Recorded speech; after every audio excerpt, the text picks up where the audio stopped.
आत्मानंदात सगळ्यांना खूप खूप स्वागत करते. तुमच्या सगळ्यांचं हृदयातून खूप खूप स्वागत आहे.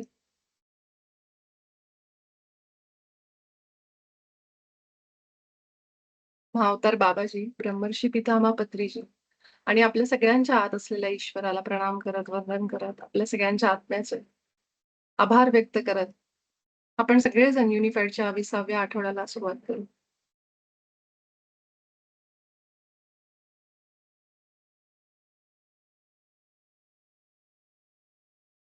तर आपण जो 20वा आठवडा चालू करतोय, जसं मी म्हटलं विभाग 3रा हा फार काही आपल्याला सराव वैयक्तिक सराव नाहीये म्हणजे याच्यामध्ये. जसं की फक्त आपण बघितलं की इतरांच्या आत्मस्वीकृतीला प्रोत्साहन देणे, तिथे एक आपल्याला एक सराव आहे. म्हणजे जिथं आपण इतरांच्या ह्याला कसं प्रोत्साहन देऊ शकतो, आपल्या आतमध्ये कसे विचार बदलू शकतो याबद्दल. दुसरा जो आहे तो आभार स्वच्छ करणे, हे पण आपण बघितलं. पण आता हे जे आपले 20 ते 23, 20, 21, 22, 23 हे 4 धडे जे आहेत, त्यामध्ये फारसं काही असं आपल्याला गोष्टी नाहीयेत. पण अशा गोष्टी आपण ऐकणार आहोत, शिकणार आहोत म्हणजे की जे आपल्यासाठी नवीन आहेत आणि ते आपल्याला खूप शिकवतील. पण जसं पहिल्या 2 विभागांमध्ये आपण स्वतःवर खूप तसं काम करतो, तसं ते सुरू ठेवायचे आपण, पण तेवढं आपल्याला अवघड जाणार नाही हे धडे सांगायचं तात्पर्य. तर ते सराव अजिबात आपले चुकवायचे नाहीत, की आता आपण पुढे जातोय म्हणून क्षमा करणं, प्रेम प्रकाश पाठवणं, ईश्वरासोबत एक होणं, हे रोजच्या रोज सकाळ, दुपार, संध्याकाळ तुम्हाला आठवण आली, मी ईश्वरासोबत एक आहे. मी युनिफाईड आहे माझ्या आत्म्यासोबत, माझ्या ईश्वरासोबत. माझा ईश्वर महत्वाची क्रिया काय आहे? माझ्या ईश्वराचे गुण आठवायचे. माझा ईश्वर प्रेम आहे, प्रकाश आहे, आनंद आहे, करुणा आहे आणि मी सुद्धा तेच आहे. जे तुम्हाला त्या क्षणाला गरजेचे असतं. कुठलं तरी काम सुरू करताय. माझा ईश्वर आत्मविश्वास आहे. मी सुद्धा आत्मविश्वास. माझ्यामध्ये पण खूप विश्वास आहे. स्वतःवर मी विश्वास ठेवते, माझ्या मार्गावर. बऱ्याचदा एखाद्या मार्गापर्यंत पोहोचताना आपल्या काही परीक्षा होतात आणि ते करत असताना आपल्याला असं पण वाटतं, "अरे, बरोबर करतीये ना मी? होईल ना हे नीट पूर्ण?" तर ह्या वेळेसच युनिफाईडचा अभ्यास वापरायचा आपण. त्यावेळेसच म्हणायचं, की माझा विश्वास आहे माझ्या प्रवासावर माझा विश्वास आहे. तर ही वाक्य आपण केवळ पुस्तकात वाचून सोडून द्यायची नाहीत. आपल्या रोजच्या आयुष्यात वापरायची. आणि तुम्ही बघा जसं बाबाजींचा हा शब्द आहे.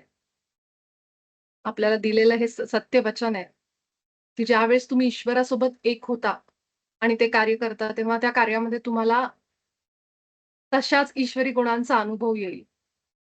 मी ईश्वरासोबत एक आहे आणि माझा ईश्वर प्रेम आहे, प्रकाश आहे, असं म्हणत जेव्हा मी कार्य सुरू करते, त्या कार्याचा जो रिझल्ट आहे, फळ त्याचं जे आहे, त्याची आपण अपेक्षा नाही, पण ती निर्मिती तुमच्या अपेक्षेपेक्षा सुंदर असेल. त्याचं फळ असं असेल, की मला ईश्वराच्या गुणांचाच अनुभव येईल, प्रेमाचा अनुभव येईल. मी तिथं एन्जॉय करेन आणि कुठलंही असू शकतं कार्य, कुठे जायचंय आपल्याला एखाद्या ठिकाणी. तेव्हा सुद्धा आपली तयारी नसेल. आपल्याला वाटेल हे माझ्यासाठी योग्य आहे का तिथं जाणं? मला त्रास तर नाही होणार ना? किंवा अजून काही असेल. पण जेव्हा तिथं जाऊ तेव्हा आपण जाताना जर म्हटलं, की मी ईश्वरासोबत एक आहे आणि माझा विश्वास आहे, की माझा ईश्वर आत्ता माझ्यासोबत, माझ्या आत्म्यासोबत मी एक आहे आणि त्यांनी दाखवलेला हा रस्ता आहे. आणि मग त्याच्या सगळ्या गुणांना जेव्हा मी आठवते, की ईश्वर आनंद आहे, करुणा आहे, प्रेम आहे, प्रकाश आहे आणि ह्या गुणांचं आठवण करून त्याच्यासोबत एकीकृत होऊन जेव्हा मी त्या जागेवर पोहोचते ना, तेव्हा माझ्या अपेक्षेपेक्षा सुंदर मला तिथं अनुभव येतात. मी खळखळून हसेन, मी पूर्ण आनंद घेईन त्या ठिकाणावर गेल्यावर, ज्याची मला आधी भीती वाटत होती. हा आहे विश्वास आणि त्याच्यासाठी आपण ईश्वरासोबत एक होऊन जेव्हा म्हणतो, की मी ईश्वरासोबत एक आहे, त्याचे सगळे गुण माझे आहेत आत्ता ह्या क्षणाला आणि ते गुण आठवायचे आपण. तर ह्या पद्धतीने तुम्ही हा सराव आपल्या आयुष्यात वापरा. युनिफाईड आपल्याला जगायचंय. नुसतं वाचायचं आणि सोडायचं नाहीये. त्यातून आपली आभा स्वच्छ करणं, बंद करणं आणि हे वाक्य म्हणणं, हाच आपला अभ्यास आहे छोटा-छोटा. तर ह्या पद्धतीनेच करा. जितके तुम्हाला ह्यातले सराव छोटे-छोटे असतील ते लिहून घ्या आणि रोजच्या आयुष्यामध्ये जिथं मला डगमगल्यासारखं वाटतंय, जिथं मी द्वेषाकडे चालली, जिथं मी तिरस्काराकडे चालली, जिथं मला कुणाबद्दल तरी मत्सर वाटतोय, राग वाटतोय, निराशा वाटते, क्षमा करता येत नाही, अशा ठिकाणीच हे आपल्याला वापरायचंय. तर नुसतं ज्ञान नाहीये, तर आपल्याला खरोखर व्यावहारिक मार्गदर्शन म्हटलं गेलं ना, तर तसंच आहे बाबाजी आपल्या सगळ्यांसोबत आहेत आणि ते आपल्याला ह्या पद्धतीने एका नव्या आयामामध्ये घेऊन जातात, जसं आपण काल बघत होतो पुस्तकामध्ये. तर आज मला एक गोष्ट सांगायची, की या धड्यामध्ये आपण खूप सुंदर गोष्ट ऐकणार आहोत. कसं बोलायचं हे ऐकणार आहोत सगळ्या वनस्पतींशी, इतर घटकांशी, माणूस सोडून. माणसाशी तर आपण संवाद करून थकून गेलो आता आणि खूप गोष्टी आपण शिकलो माणसाकडून, माणसाचं कम्युनिकेशन. पण आता आपण त्याच्या थोडं पलीकडे चाललोय आणि ते आपण ह्या धड्यामध्ये बघणार आहेत, की कसं 5 इंद्रियांच्या पलीकडचं जग आपण अनुभव करतोय. पहिल्यापासून युनिफाईडमध्ये आपल्याला हेच शिकवलं चाललंय, की आपण ही 5 इंद्रिय नाहीयेत. ते डोळ्याने दिसते, कानानं जितकं ऐकू येतं, समोरच्या माणसाची भाषा इंग्लिश असेल, आपल्याला हिंदी असेल तेवढीच समजतीये. पण आपण तेवढेच नाही आहोत. शब्दांच्या व्यतिरिक्त जी भाषा आहे, ती आपण आता कशी फील करायची? कारण आपण ह्या 5 सेन्सेसमध्ये, या इंद्रियांमध्ये नाही आहोत. आपण त्याच्याही पलीकडचं आपलं अस्तित्व आहे.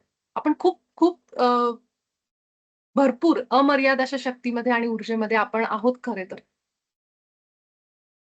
पण आपल्याला वाटतं ह्या 5 इंद्रियांनी म्हणून आपण केवळ त्याच्यातूनच आपण तर्क-वितर्क लावतो. तर ह्या धड्यातनं आपल्याला कळतं, की आपण कसा संवाद करायचा सृष्टीतल्या इतर सजीव घटकांसोबत.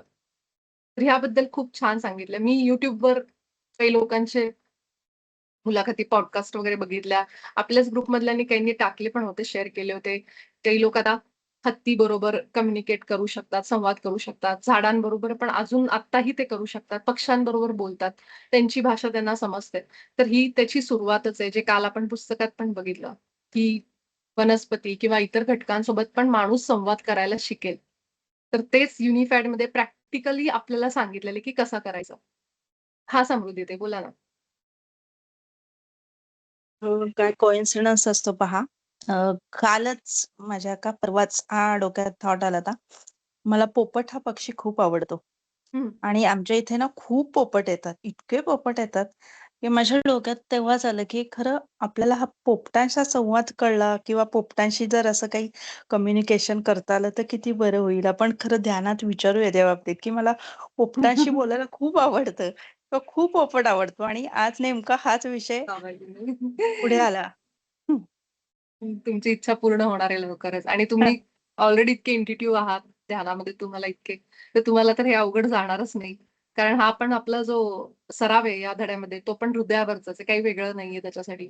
पण हृदयावर जाऊन जसं युनिफाईडचा आपण सराव करत येतो ना इथपर्यंत, हळू आपली फील करण्याची ताकद, क्षमता वाढली, जी आपल्याकडून बंद झाली होती, जी हृदयाची दारं म्हणतो ना, तर ते म्हणजे एकमेकांची जाणीव खरं तर अवेअरनेस वाढलाय आपला.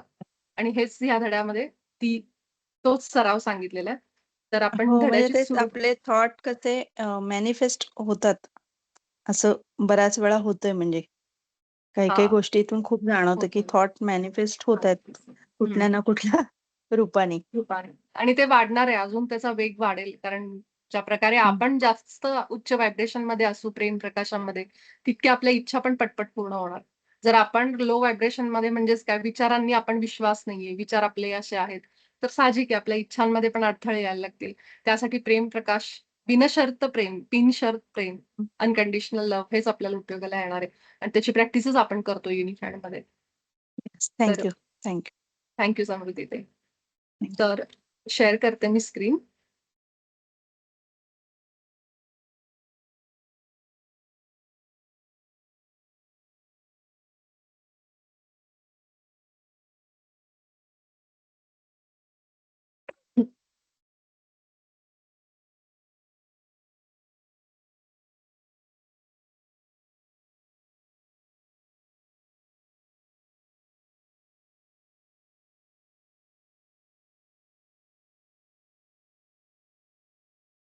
या धड्यामध्ये सुरुवातीपासून सांगण्यासाठी म्हणजे मी थोडं प्रयत्न करेन, की आजच आपण हे पूर्ण करावं.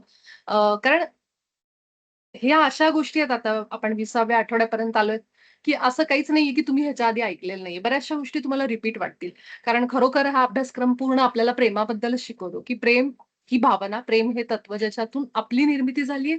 सृष्टी पण त्याच्यानेच बनली ईश्वराच्या एका विचारातून आणि सगळं काही प्रेमानेच प्रेम तत्वानेच आहे. त्यामुळं असं काही तुम्हाला समजायला अवघड जाणार नाही. त्यामुळे प्रयत्न करेन, की आजच्या एका सत्रामध्ये आपण हे संपवू. बघू काय होतं ते. तर कोणाला इच्छा आहे आज वाचायची? मला मी वाचू का म्हणलं? येस साक्षीताई वाचा. हॅलो, मी हो, वाचू? वाचा ना. वाचा साक्षीताई. दिसतंय ना स्क्रीनवर हॅलो तुम्हाला नीट? हॅलो, दुसरं कोणाला तरी वाचायचंय. नाही नाही वाचू दे वाचा तुम्ही वाचा. नाही नाही कोण मला ऍक्च्युली मला ना इथं दिसत नाही म्हणून म्हटलं कोण कोण म्हणलं मी वाचू का? हा ती मी मी हात विचारते ग. केलेला, दुसरं कोणीतरी विचारतंय. हा हा हा असू दे ग वाचू दे विपुल मीच म्हणले होते वाचू का म्हणून. हा बरं ठीक आहे. कुणीही वाचा काय चालेल काही प्रश्न हा, नाही. ताईला वाचू दे. बर ठीक आहे. करू अ, सुरुवात? हा दिसतंय का हा तुम्हाला हा, स्क्रीनवर? आवाज येतोय का? हो, स्क्रीन दिसतेय मला. हा ठीक आहे. आवाज येतोय का आपण माझा? आवाज येतोय.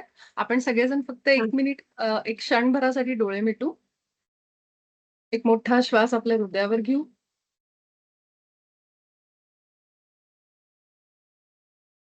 आपल्या उच्च स्वरचे आणि बाबाजींचे पितामहांचे आभार व्यक्त करू. या संपूर्ण सृष्टीला आपण प्रेम आणि प्रकाश आपल्या हृदयातून पाठवू. आणि आपल्या मनामध्ये एक वाक्य म्हणू, की माझ्या ईश्वरासोबत मी एक आहे. ईश्वराचे सगळे गुण माझ्यात आहेत.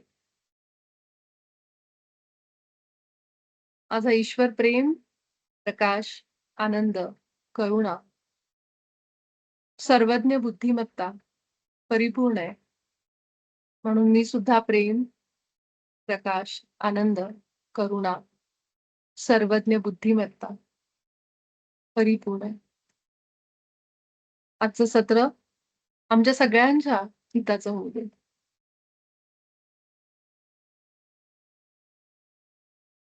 आता साक्षीताई तुम्ही सुरू करा.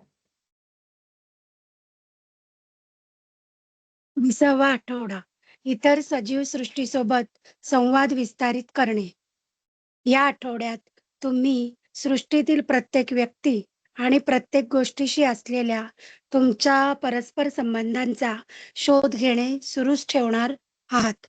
प्रेमच सर्व गोष्टींचा मूळ आधार आहे.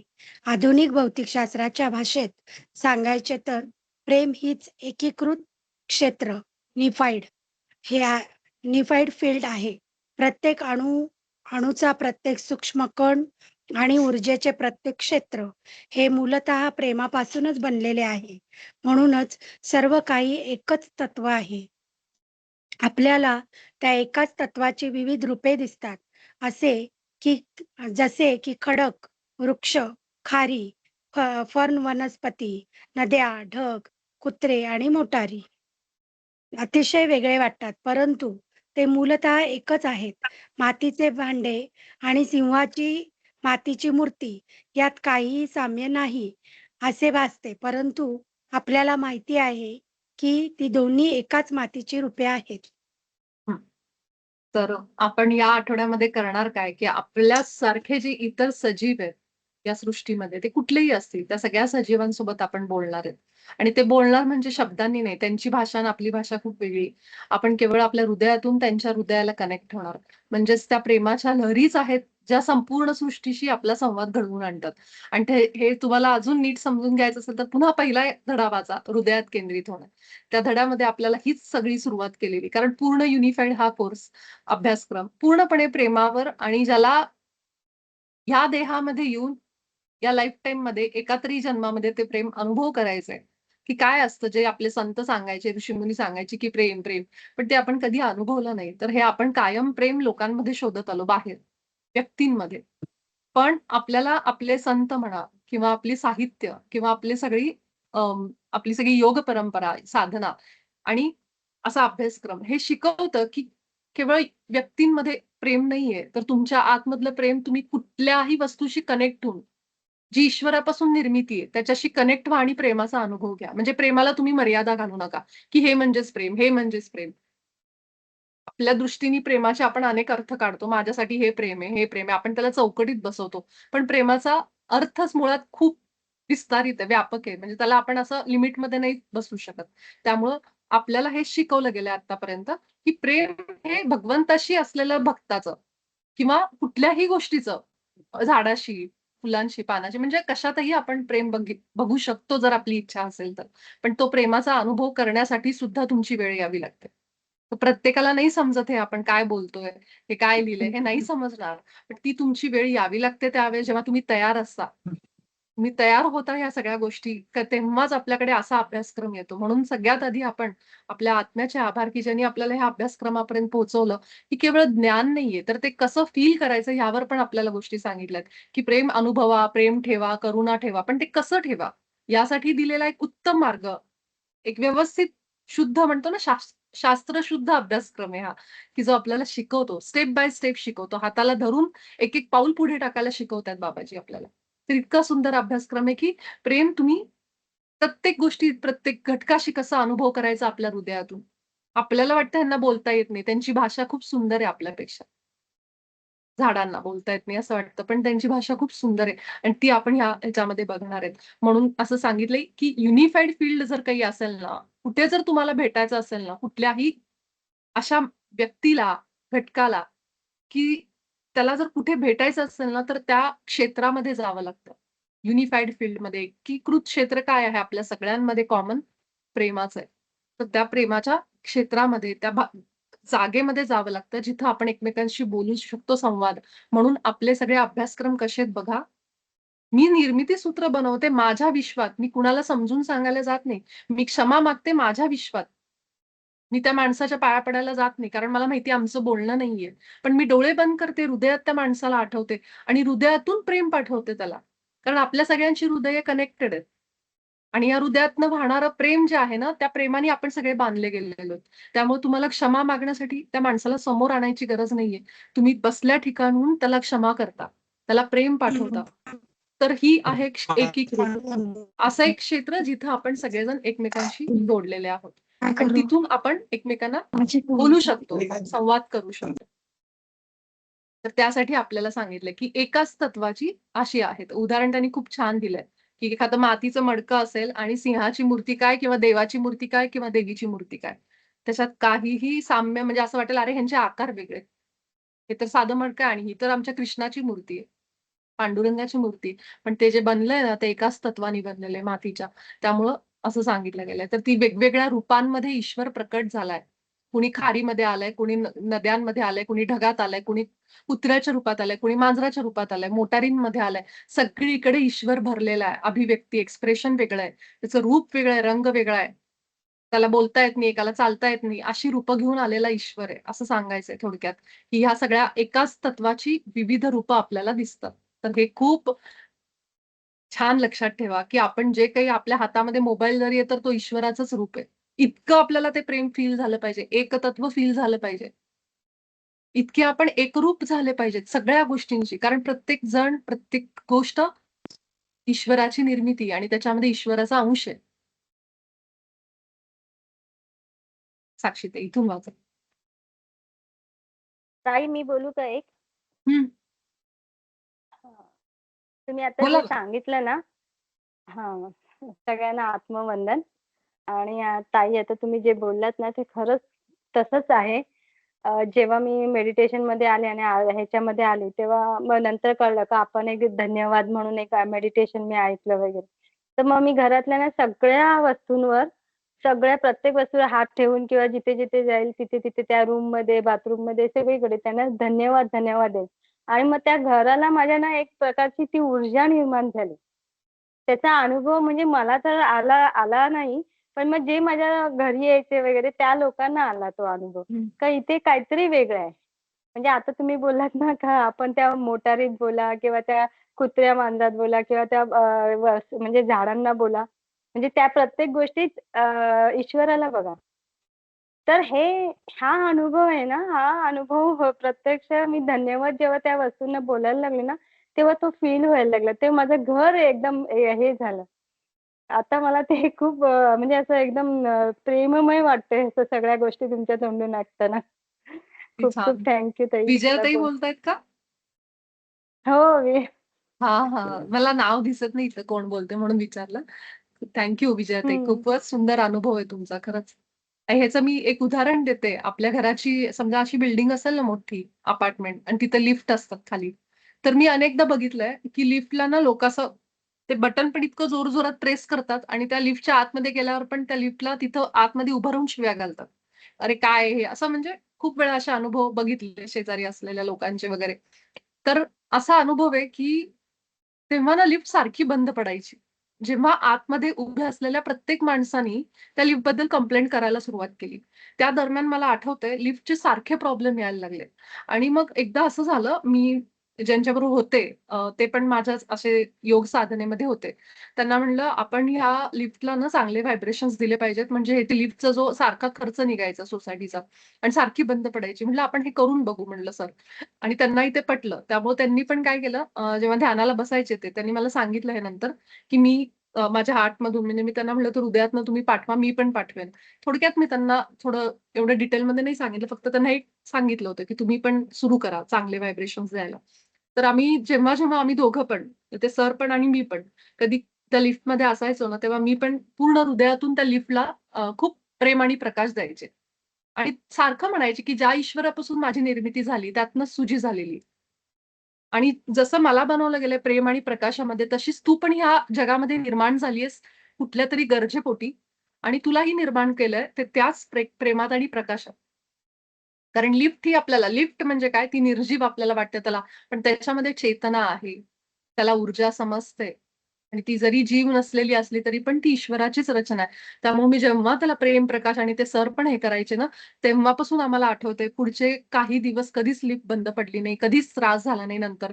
आता हे त्या सोसायटीच्या लोकांमध्ये जेव्हा आम्ही ध्यानाचा प्रसार-प्रचार करू, तेव्हा अजून ह्या गोष्टी त्यांना सांगू. पण काय होतं लहान मुलांना कळत नाही. ते येऊन कसं पण हे करतात आणि मोठी माणसं पण कुठल्याही पद्धतीने ज्या सार्वजनिक मालमत्ता आहे खास करून, जी आपल्या घरची नाहीये, पण ती बिल्डिंगमध्ये आहे.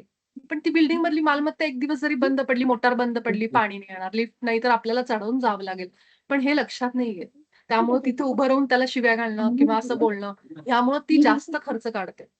आणि खूप ते कारण त्यांना समजतात आपली ऊर्जा काय ती समजते आणि जसं आम्ही हे सुरू केलं, तर मला आठवतंय की आम्ही दोघंही खुश होतो, की त्याच्यानंतर लिफ्ट खूप म्हणजे कधीच नाही, जेवढा तो खर्च काढत होती पूर्वी आणि सारखी बंद असायची, लोकांना त्रास व्हायचा. पण ते प्रमाण खूपच कमी झालं नंतर. तर ही जागरूकता आणणं गरजेचं आहे. की प्रत्येकाला समजलं पाहिजे हे आपल्या वापरासाठी आहे आणि ह्याचा आनंद घेण्यासाठी आहे, पण ती ईश्वराचीच त्याच्यामध्ये आहे चेतना. हे जेव्हा आपल्या सगळ्यांना समजेल ना, तर मग तो धुळीचा कण का असेना किंवा एखादं पडलेलं पान का असेना, आपण त्याच्याशी प्रेमाचंच वागणार, प्रेमानेच वागणार. तर ही आपल्यामध्ये भावना आपोआप जागरूक होते. तर जसं त्यांनी सांगितलं घरातल्या प्रत्येक गोष्टीमध्ये त्यांनी ते सुरुवात केलं, तर खरंच ते व्हायब्रेशन्स असे पूर्ण घरामध्ये निर्माण होतात. म्हणून बाहेरून येणाऱ्या प्रत्येकाला ते जाणवतं. तर किती सुंदर हा धडा आपल्याला किती सगळ्या घटकांशी जोडतो आपल्याला निसर्गातल्या. तिसरा विभागच पूर्ण आपल्याला व्यापक व्हायला शिकवतो. पहिले 2 विभाग स्वतःवर काम करायचं. तिसऱ्या विभागामध्ये आपल्याला पूर्ण सृष्टीशी जोडायला शिकवतात बाबाजी. तर हेच त्यातलं एक आहे असंच. अ, इथून ना थँक यू विजयाताई तुमच्या अनुभवासाठी. आपण इथून सुरुवात करू. Thank you. मी एक बोलू 2 मिनिटं? हां, बोला ना. हां.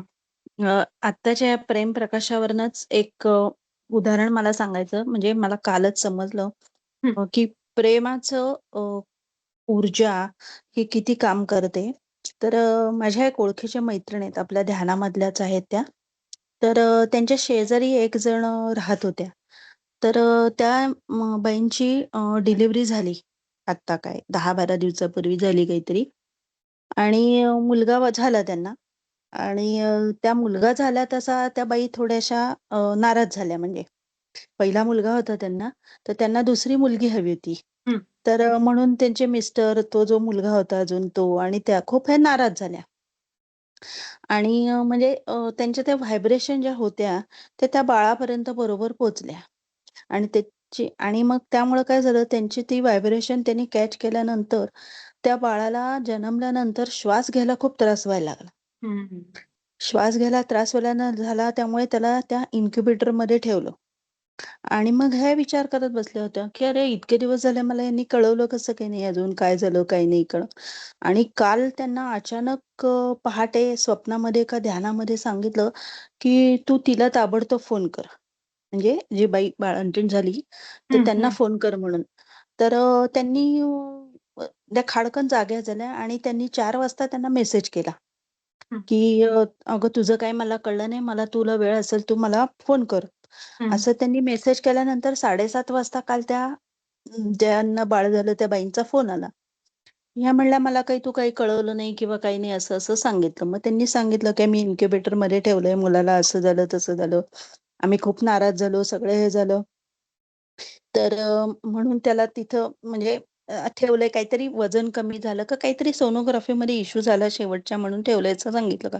हं, हं. तर त्यावेळेला यांना तिथं म्हणजे सांगितलं गेलं, की म्हणजे ज्यांनी त्या मुलाची आई, बाळाची, वडील आणि जो भाऊ आहे, तर ह्यांच्याकडून जी नको असलेपणाची जी ऊर्जा आहे, हं, नाकर्तेपणाची, हं, हं. तर ती त्या बाळाने कॅच केली आहे. तर ह्यांनी सांगितलं, की ते तुम्ही ताबडतोब सगळं बंद करा आणि आत्ता ह्या क्षणापासून त्या बाळाची माफी मागायला सांगितली त्यांनी सोल हं, लेव्हलवर म्हणजे. हं, असं हं, हे करून मनातल्या मनात त्यांनी सांगितलं असेल काय पद्धतीने आता कारण ते हं, लोकं ध्यानात नाहीयेत. म्हणजे हं, त्यांना हं, तशा सोप्या हं, पद्धतीने सांगितलं हं. त्यांनी, सांगेल. की त्या हं. बाळाची तुम्ही आत्ताच्या आत्ता क्षमा इथून मागा. हं, माफी मागा आणि हं, त्याला खूप प्रेम पाठवा. हं, आणि हं. हे 7:30 कालची गोष्ट त्यांची. म्हणजे बाळ इन्क्युबेटरमध्येच होतं. डॉक्टरांनी काही सांगितलंच नव्हतं अशी हं, गॅरंटी हं, वगैरे कारण हं, श्वासच घेता येत हं, नव्हता त्याला. हं, हं. की 7:30ला त्यांचं बोलणं झाल्यानंतर त्यांनी जसं प्रेम आणि प्रकाश किंवा हे सुरुवात केली, माफी हं, मागितली. संध्याकाळी 4 वाजता येऊन डॉक्टरांनी सांगितलं, "आज आम्ही तुम्हाला डिस्चार्ज देतो. हं, बाळ हं. एकदम परफेक्ट आहे." बापरे! हं, मी हा कालचाच अनुभव हं, आहे म्हणून हं. माझ्या अगदी लक्षात आला म्हणून हे सांगावं म्हणलं आणि त्या घरी जाऊन भेटून वगैरे आल्या. आज तर अगदी बाळ वगैरे एकदम छान आहे. चांगलं खूपच. बोलण्याला सगळ्याला हं, रिस्पॉन्स देतंय. छान म्हणजे आत्ताच हं. हुंकारे वगैरे देते. तर किती प्रेमाचं हे आहे, महत्व. ऊर्जेचं महत्त्व आणि माफीसुद्धा आपण मागितलेली म्हणजे कशी पोहोचली त्या सोलपर्यंत हा विषयाला धरूनच हा उदाहरण होतं म्हणून मी म्हणलं शेअर करावं सगळ्यांपाशी. नक्कीच, नक्कीच. खूप छान समृद्धी ते. बरं झालं सांगितलं तुम्ही. कारण आपण हं, हे सोल प्लॅनमध्ये वाचलेलो आहोत ऑलरेडी. ज्यांचे मिसकॅरेज होतात, बाळ जन्माला येतं 5-6 दिवस राहतं किंवा पहिल्याच दिवशी हं. बाळ निघून जातं. तर हे सगळं त्याचेच परिणाम आहेत. कारण तो आत्मा आहे आणि त्याला सगळं समजतं. आपण काय हो, बोलतोय त्यांनी आपले तेच सांगितलं, की हां. तुमच्या या ह्याच्यामुळे त्या हं. सोलने असा विचार केला होता, की विचार मी केला आहे. परत जातो आता इथं. तो परत करेक्ट. जायला निघाला होता. त्याच कंडिशनमध्ये तो आला होता. हं, पण ते म्हणजे त्याचं असेल पुढचं अजून आयुष्य म्हणून त्यांनी तो फोन करायला, त्यांना ते स्वप्न पडायला, हं. ते त्यांनी सांगायला आणि ती सगळी वेळ जुळून आली आणि आता एकदम छान बाळ आहे ते. झालेलं आहे. हं. कारण हं, युअर सोल्स प्लॅन जे रॉबर्ट शॉर्ट्स यांचं पुस्तक आहे, त्यामध्ये तर हा सगळा हं. की जन्माचं प्लॅनिंग कसं करून येतो आहे. आपण. कुटुंब हो. कसं निवडतो. म्हणजे बाळ जेव्हा 2 दिवसाचं असतं तेव्हा पण जातं, 5 महिन्यानंतर जातं. तर तो आत्मा डिसाईड करतो की I don't want to be here now. म्हणजे आय एम डन विथ. म्हणजे त्याचा असा विचार बदलू पण शकतो बरं का. म्हणजे तो येतो की मी हे हं, करणार या जन्मामध्ये. पण असं हं. होतं की जेव्हा येतात ते शरीरामध्ये आणि मग ते ठरवतात सोल लेव्हलला की now I want to go back असं पण ठरवतात आणि मग अचानकच 2 हां. दिवसांनी बाळ तीच जातं, तीच असा तीच प्रकार होतात. कंडिशन झाली होती, हं. की परत म्हणूनच ते श्वासाचं त्यांचं हे झालं होतं. पण ते त्यांनी जसं प्रेम पाठवायला सुरुवात केली, त्याची माफी मागितली, तसं 4 वाजेपर्यंत म्हणजे इतक्या तासात हं. लगेचच ते सगळं नीट चित्र झालं. पालटलं. हं. खरंय. 12 तासाच्या आत चित्र बरोबर आहे. पालटलं सगळं. खरंय. आणि हेच आहे ना, की पहिलं म्हणजे जे आपल्या मनात जरी असेल, की नको मला मुलगी नको, मुलगा नको आणि त्या गोष्टी हं, झाल्या, तर त्याच्या वेळी पण ते निर्णय घेतात कधी-कधी. असं ते बाळ जातं ते जसं हे तुम्ही हं. आत्ता अनुभव सांगितला. तर प्रेम ही हो. अशी शक्ती आहे, की जे सगळ्याला नीट करू शकते. म्हणून बाबाजींनी इतके सुंदर आपल्याला उपाय सोपे-सोपे दिलेले आहेत. पण आपल्याला सोपे उपाय नको असतात. आपल्याला काहीतरी अवघड पाहिजे असतं. काहीतरी हे प्रेमप्रकाश पाठवणं अगदीच सोपं आहे. ह्याच्यात काही चॅलेंज असं नाहीये आणि विश्वास म्हणून बसत नाही. की असं करून सुद्धा होऊ शकतं का? तर आपण हो. सगळेजण अनुभव घेतोय. माझी तर कामं ते निर्मिती सूत्र करायची पण गरज नाही. जिथून ज्या ठिकाणी जायचं मी अनेकदा तुम्हाला सांगितलं. ज्या ठिकाणी जायचंय, जिथं कुठे भेटायचं त्या माणसांना आधीच हृदयातनं ते व्हायला लागतं. ह्यामुळे नाही की आता ह्यांच्याकडनं मला काम आहे म्हणून मी पाठवते, असं नाही. आता ती सहजता आलीये, की ऑटोमॅटिक त्या लोकांपर्यंत ते पोहोचतं, पाठवलं जातंच. कारण आपण जेव्हा वननेसकडे जायचं म्हणतोय, की एकरूपता, एकीकृत होणं प्रत्येक गोष्टीबरोबर ते फार अवघड आहे. पण ते अवघड आहे, पण ते अशक्य नाही. प्रॅक्टिसनी आपण हळू-हळू करू शकतो. आजही काही लोकांना फेस करणं अवघड जातं. आजही रस्त्यावर शिव्या देणारी लोकं बघितल्यावर असं वाटतं ह्यांच्याबरोबर कसे आपण एक असणार? हे कसे ईश्वरी रूपात आहेत? हे तर इतके घाण आहेत. हे तर इतकी शिव्या देतायत. असे भिकारी बघितले, की जे म्हणजे पडून आहेत अशा रस्त्यावर दारू पिणारी लोकं आहेत. इतक्या गुन्हेगारी बघितली, की असं वाटतं कुठे ईश्वर? त्यांच्यात कुठे ईश्वर दिसतोय? असं वाटतं. पण हेच तर सगळं नाट्य आहे, की जे आपण सगळं जेव्हा ह्या पूर्ण समजून घ्यायला लागतो एक-एक गोष्टी, तेव्हा जजमेंट बंद होतात. की सगळ्यांबद्दल जे आपल्याला सांगितलंय no judgement, no complaints, no interference. या गोष्टी आपल्याला आत्मसात करत आपण जेव्हा ते बघत जातो, या दृष्टिकोनातून चष्मा लावतो आपण युनिफाईडचा किंवा अशा पुस्तकांचा किंवा हे सगळं आपण जेव्हा शिकतो, तेव्हाच आपल्याला त्या म्हणजे गोष्टी त्या चष्म्यातूनच आपण बघायला सुरुवात करतो मग आणि आपलं आयुष्य सुखकर होतं मग. जजमेंट आपल्या मनात सुरू आहे ना सगळा. कलह आपल्या मनात सुरू आहे. गोंधळ. त्यासाठीच हे अभ्यासक्रम आपल्याला मदत करतात. तर माफी मागण्याचं पण जसं आता समृद्धीताई म्हणाल्या ना, तर खरंच तसं आहे, की आपल्या मनात आपण माफी मागतो, क्षमा मागतो, त्याची सुरुवात. तर त्या आपल्या विचारांना आपण शांत करतो. प्रेमाने खूप, खूप बदल होतात. तर जरूर युनिफाईडच्या अभ्यासाचे सराव आहेत जे सांगितलेत ना या अभ्यासात, ते रोज वापरायला सुरू करा. मगच अनुभव येतील.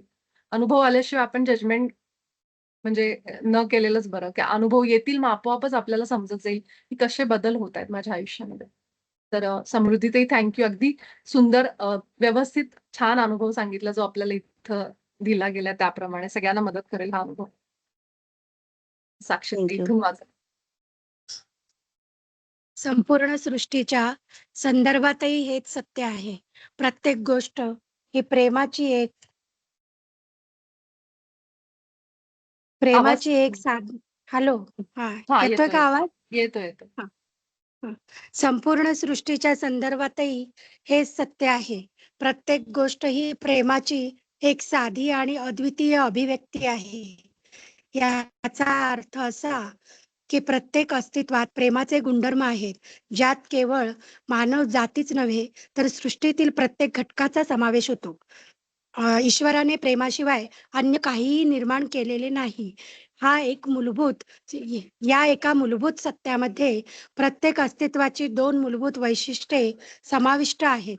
पहिले वैशिष्ट्य म्हणजे प्रत्येक गोष्टीमध्ये ईश्वराचे सर्व गुण पूर्णत्वाने विद्यमान असतात आणि दुसरे म्हणजे सृष्टीतील प्रत्येक गोष्ट ही इतर सर्व गोष्टींसोबत सजगतेने आणि अविभाज्य स्वरूपात जोडलेली असते. हां, 1 मिनिट साक्षीताई. मी फक्त इथं तुम्हाला 1-2च पॉइंट सांगेन, कारण वाचल्यावर आपल्या सगळ्यांनाच लक्षात येतंय. पण एक गोष्ट महत्त्वाची म्हणजे प्रत्येक गोष्ट प्रेमाची एक साधी आणि अद्वितीय अभिव्यक्ती आहे. आधी सुद्धा बाबाजींनी सांगितले, की every person is a unique expression. Unique expression म्हणजे अद्वितीय अभिव्यक्ती. म्हणून त्यामध्ये बाबाजींनी त्या धड्यात एक वाक्य दिलं होतं, "घरात आहे तसं स्वीकारा प्रत्येकाला." कारण तो व्यक्ती सुद्धा अद्वितीय एक्सप्रेशन, युनिक एक्सप्रेशन आहे. तो ज्या पद्धतीने वागतोय तर त्याचा स्वभाव म्हणतो आपण त्याला किंवा त्याचं स्वरूप, तर ते जगण्यासाठीच तो आलेला आहे. ह्या पद्धतीने अद्वितीय अभिव्यक्तीचा पुन्हा एकदा इथं उच्चार केलाय, की आपण सगळेजणच एक युनिक एक्सप्रेशन ईश्वराचं जगत आहोत. कुणी डान्समध्ये जगतंय, कुणी सिंगिंगमध्ये. तर प्रत्येक जण वेगळा आहे एकमेकांपासून आणि तसं बघायला तर प्रत्येक जण एक आहे, पण वेगळा सुद्धा आहे.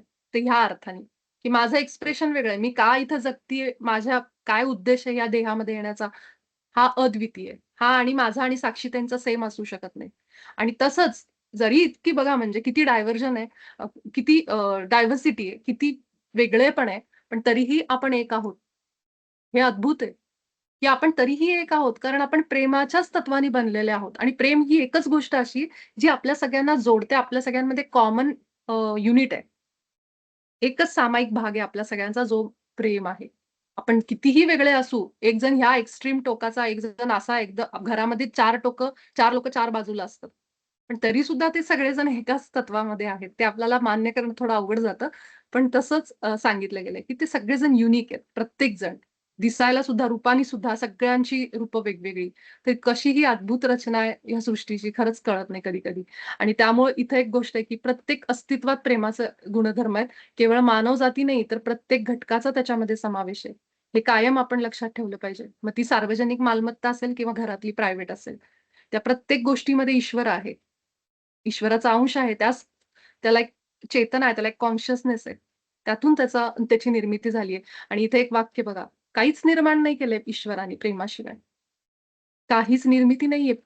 कितीही करप्ट पॉलिटिशियन असू दे, कितीही वाईट गुन्हेगार असू दे. तो प्रत्येकजण ईश्वराची अभिव्यक्ती आहे. तो काहीतरी तिथं जगायला आणि तो अनुभव घ्यायलाच त्या गुन्हेगारीमध्ये आलाय. त्याचं ते नाट्य करतोय त्याचा प्ले पूर्ण करतोय, रोल प्ले करतोय असं आहे. तर हे आपल्याला सोप्पं करतं आत्मज्ञान. समजायला अवघड आहे म्हणजे पचायला जड आहे. पण जेव्हा आपण हे समजून घेत जातो सगळ्या गोष्टींना, तेव्हा आपल्या आतमध्ये असणारा गोंधळ शांत होतो. तर तसंच आहे, की या 2 वैशिष्ट्य त्याची सांगितली आहेत. एकतर प्रत्येक गोष्टीमध्ये ईश्वराचे सगळे गुण आहेत आणि दुसरं म्हणजे सृष्टीतली प्रत्येक गोष्ट इतर सगळ्या गोष्टींसोबत सजगतेने म्हणजे जाणीवपूर्वक आणि अविभाज्य स्वरूपात जोडलेली आहे. म्हणजे 2 गोष्टी आपल्याला सांगितल्यात. सगळ्यामध्ये ईश्वर आहे, म्हणजे ईश्वराचे गुण आहेत. ईश्वर म्हणजे तरी काय? त्याचे गुण. आणि दुसरं म्हणजे प्रत्येक एक गोष्ट दुसऱ्या गोष्टीमध्ये जोडलेलीच आहे. कुठल्याही देशात असू दे, कुठेही आपण पृथ्वीवर बसू दे, आपण सगळेजण जोडलेले आहोत. हे आपण मागच्या वेळेस सामूहिक चेतनेच्या धड्यामध्ये पण आपण हे समजून घेतलं, की कसा कुठेही काही झालं, भूकंप झाला, काही झालं, युद्ध असेल, आपल्या प्रत्येकाच्या चेतनेवर त्याचा परिणाम होतो. आपल्याला नाही समजला तरी सुद्धा होतो. हां, इथून घ्या ताई.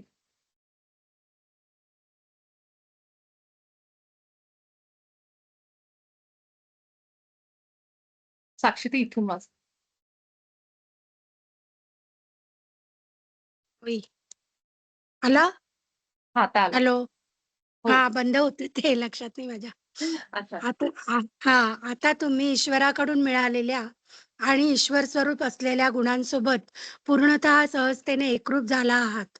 इतकेच नव्हे, तर तुम्ही इतर मानवांमध्ये सुद्धा तेच दिव्य गुण सहजतेने ओळखू लागला आहात. ज्या लोकांनी कधी तुम्हाला त्रास, दुःख दिले जाते, त्यांच्यामध्येही त्या परिपूर्ण आणि प्रेममय ईश्वरी तत्वाला पाहणे ही तुमच्या साधनेतील एक अत्यंत महत्वाची उन्नत अवस्था होती. पण तुम्ही ती पार केली आणि तुमच्या दृष्टिकोनात एक गहन परिवर्तन घडले. हं. आता आपण सगळेजण 20व्या आठवड्यापर्यंत आलोय. जसं मार्चमध्ये आपण सुरू केलं त्यावेळेस आपल्याला ह्या गोष्टी थोड्या पचायला थोड्या जड पण झाल्या असतील, की का क्षमा करायचं? का बरं ही लोकं तर आम्हाला अशी वागणूक देतायत. कुणी आमचा विचार करत नाही. आम्ही इतकं करतो. आम्हाला कुणी नाही प्रेम करत. पण हळू का होईना आपण हे वाचत गेलो, समजून घेत गेलो. आपल्यामध्ये थोडा तरी बदल झालाय, की आपल्याला समजलं बाबा, की आपण जे काही बघतोय ना आपल्या आजूबाजूला ज्या परिस्थितीत आपण आहोत ना, ती परिस्थिती आपणच घडवली आपल्या विचारांनी. आपणच लिहून आणलेलं सगळं. समोरच्याला स्क्रिप्ट आपण दिलीये, डायलॉग बोलायला आपण सांगतोय. सगळे रोल आपण निवडलेले आहेत. मग हे जेव्हा आपण समजून घेतो, तेव्हा आपलं दुःख कमी होतं, की ही लोकं आपल्याशी का वागतायत अशी? ती वागतायत आपल्याशी अशी कारण आपण त्यांना सांगितलंय, की तुम्ही मला हे सगळं करा माझ्यासोबत. आणि जेव्हा आपल्यामध्ये तो स्वीकार भाव येतो, की ते तसे वागत असून सुद्धा मी बिनशर्त प्रेम करायला लागते. तो आपला धडा आहे, की ह्या जन्मामध्ये तू हे शिकायचंस. तुझ्यामध्ये करुणा असलीच पाहिजे. तुझ्यामध्ये निस्वार्थी प्रेम तुला घ्यायचंय. असं जर माझा सोल प्लॅन असेल आणि त्यावेळेस जर माझ्याबरोबर अशा गोष्टी, तर मला ते शिकल्याशिवाय मला पर्याय नाहीये, सुटका नाहीये माझी. जेव्हा माझ्यातून हृदयातून ते प्रेम उत्पन्न व्हायला लागेल, त्यावेळेस मला त्या लोकांमध्ये बिलकुल त्रास जाणवणार नाही आणि तो जेव्हा माझा त्रास कमी होईल, त्या लोकांचाही स्वभाव बदलेल. ते अनुभव पण माझे बंद होतील. जोपर्यंत होत नाही, तोपर्यंत मला तसेच अनुभव रिपीटमध्ये येणार. ती सायकल सुरू राहणार. तर हे सगळं आपण शिकलो आणि ते जेव्हा आपण शिकून त्यांच्यामध्ये खरोखर त्यांना माफ करतो हां, अगदी हृदयातून. आणि जेव्हा मी त्या पूर्ण प्रेमामध्ये येते आणि प्रत्येकामध्ये ते प्रेम बघायला लागते, ईश्वरी तत्व बघायला लागते, तेव्हा आपण आपल्या साधनेची एक महत्वाची पायरी क्रॉस केली असं समजायचं. हे फार वाक्य महत्वाचं आहे. चांगले-चांगले साधक जे 5-5, 10-10 वर्ष सुद्धा ध्यान करतात. साधनेत असतात त्यांना सुद्धा हे जमत नाही. तुम्ही तुमच्याच सोबत असणाऱ्या लोकांचा अनुभव घ्या, जर तुमच्यासोबत कुणी असे असतील तर. तुम्हाला समजेल की त्यांना नाही जमत आहे. ते अजूनही स्वतःला श्रेष्ठ समजतात किंवा भेदभाव करतात इतरांमध्ये. मी ध्यान करतीये, मी उपासना करतीये, मी पोथी वाचतीये, माझं नामस्मरण चालू आहे आणि ह्या व्यक्ती करत नाही. असा कुठेतरी तो भाव असतो. अजूनही ते एकत्वाच्या भावनेमध्ये नसतात. पण ती खरी उन्नत अवस्था आहे. कारण मुळातच आपण ते करण्यासाठीच आलोय. ध्यान करण्यासाठी आपण आलेलोच नाहीये. ध्यान आपल्याला एक साधन आहे जे शिकवतंय. ध्यानच करायचं असलं असतं तर आपण देह का घेतला असता? आपण कुठेतरी ॲस्ट्रल वर्ल्डमध्ये सूक्ष्म शरीरामध्ये ध्यान करत बसलो असतो. पण ज्या अर्थी आपण देहामध्ये आलोय, हे सगळे अनुभव घेतोय नात्यांचे, कुटुंबाचे, द्वेषाचे, त्या अर्थी ते आपल्याला घ्यायचेत. आपल्याला रडायचंय, आपल्याला निराश व्हायचंय, आपल्याला आजारीचा अनुभव घ्यायचा आहे, आपल्याला गरिबीचा अनुभव घ्यायचा आहे. म्हणूनच तर आत्मेदेहामध्ये आलेत. मग जन्मतः कुणी भिकारी म्हणून जन्माला येऊन रस्त्याच्या पलीकडे का जाऊन बसेल? असा का जन्म निवडेल तो? एखाद्या भिकाऱ्याचा, की ज्याला हात नाहीये, पाय नाहीये आणि तो भीक मागतोय. का निवडेल? कारण त्याला तो अनुभव घ्यायचा आहे. म्हणून त्या देहामध्ये आलाय आणि तसे अनुभव तो घेतोय. ज्यावेळेस त्याचे तसे जन्म पार पडतील, त्याचे सगळे अनुभव होतील पूर्ण, त्यावेळेस त्याला जागृती येईल, की नाही, मी या शरीरामध्ये हे करण्यासाठी नाही आलो. जेव्हा जागृती येईल, जागा होईल, तेव्हा त्याची अवस्था पुढे सुरू होईल. त्याची गती त्याची पुढच्या प्रवासाला तो लागेल. पण जोपर्यंत झोपेत आहे, तोपर्यंत तो त्याच अवतारामध्ये जन्म घेईल. त्याला तेच अनुभव करायचे आहेत. तसंच आहे, की जेव्हा आपण युनिफाईड ह्या अभ्यासक्रमात जोडले गेलोय, हेच त्याचं साईन आहे मुळात, की आपण ती उन्नत अवस्था आता मिळवणार आहेत. ज्या अवस्थेमध्ये माझ्यासोबत असणारी प्रत्येक व्यक्ती ईश्वर, इथं कुणी फॉलोअर नाही, इथं कुणी गुरु नाही, काही नाही, काही नाही. इथं प्रत्येक जण ईश्वर आहे. माझ्या समोर बसलेले मी, माझ्या आजूबाजूला असलेल्या सगळ्या वस्तू ह्या ईश्वरच आहेत. ही जेव्हा आपल्याला आतून जाणीव खरोखर यायला लागेल ना, तेव्हा आपण त्या अवस्थेला पोहोचलो. किती सुंदर वाक्य आहे हे, की जेव्हा ज्या लोकांनी कधी तुम्हाला त्रास दिला, दुःख दिलं, पण आता तुम्ही त्यांना क्षमा करायला शिकलाय. ती सुद्धा एक स्टेज आहे. त्याची पायरी आपण वर चढलो, की मी क्षमा करायला पहिल्यांदा बरोबर व्हायचं. खूप राग आहे मनात, खूप भरलंय. अनेक जन्मांचं भरलंय. या जन्मातलं तर खूप आहे माझा, जेवढं आठवतंय. ते एका क्षणात काढणं तर अवघड आहे. पण आपण सगळे प्रयत्न करतोय. डोळे मिटतोयत, आपण समोर आणतोय, त्यांना म्हणतोय, की मी क्षमा करते, प्रेम पाठवते. पहिली पायरी आपण वर चढलोय आणि हे केलं तरी खूप आहे. त्या अवस्थेकडे आपण सहज जाऊ, प्रॅक्टिसनी सहज जाऊ. आणि तसंच आहे, की आपण त्या उन्नत अवस्थेकडे चाललोय, ज्याच्याकडे जाणं चांगल्या-चांगल्यांना जमत नाही. ती अवस्था आपण एकमेकांना बघायला शिकलोय. हळू आपल्याच ग्रुपमध्ये किती बदल झालेत बघा. मला इतके बदल म्हणजे मी प्रत्येकाच्या बोलण्यात, लिहिण्यात ते जाणवतं, की सगळ्यांना एकमेकांचं दुःख समजायला लागलंय. सगळ्यांना एकमेकांच्या भावना समजायला लागल्यात. आणि हेही समजते, की ही व्यक्ती पण काहीतरी स्ट्रगल करून आपल्या समोर बसली. त्या व्यक्तीने पण खूप दुःख भोगली आहेत. त्याचा एक प्रवास आहे त्या आत्म्याचा. हे आपल्याला आता समजतंय. जे आधी समजायचं नाही. आपण लगेच जजमेंट करायचो कुणाबद्दल, कंप्लेंट्स करायचो. आता ते प्रमाण आपलं खूप कमी झालंय. आणि जेव्हा आपण युनिफाईड असं सरावात ठेवू, तेव्हा पूर्ण खात्री, दुसरं कुठलंही साधन वापरायची गरज नाही. या एकाच अभ्यासक्रमातून आपण वेगळेच झालेले असू. आपलं पुढचं व्हर्जन आलेलं असेल आणि वेगळा आयाम पण आलेला असेल, डायमेन्शन. तर म्हणून इथं असं लिहिलंय, की तुम्ही आता ती पार केलीये 20व्या धड्यामध्ये येईपर्यंत आणि आता तुमच्या दृष्टिकोनात एक गहन परिवर्तन घडलंय. नुसतं हे ऐकून सुद्धा आपल्या ग्रुपमधल्या कितीतरी मुलींनी आयुष्यात पुढचे निर्णय पण घेतले, डिसिजन घेतले. काही असे प्रसंग घडले होते आधीच्या आयुष्यात. पण आता त्या मुली पुढे सरकल्यात. केवळ युनिफाईडचे धडे ऐकून इतका फरक त्यांच्यात झालाय.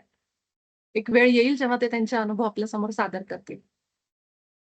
सो सगळ्यांचं अभिनंदन आहे, की आपण सगळेजण इथपर्यंत पोहोचलोत.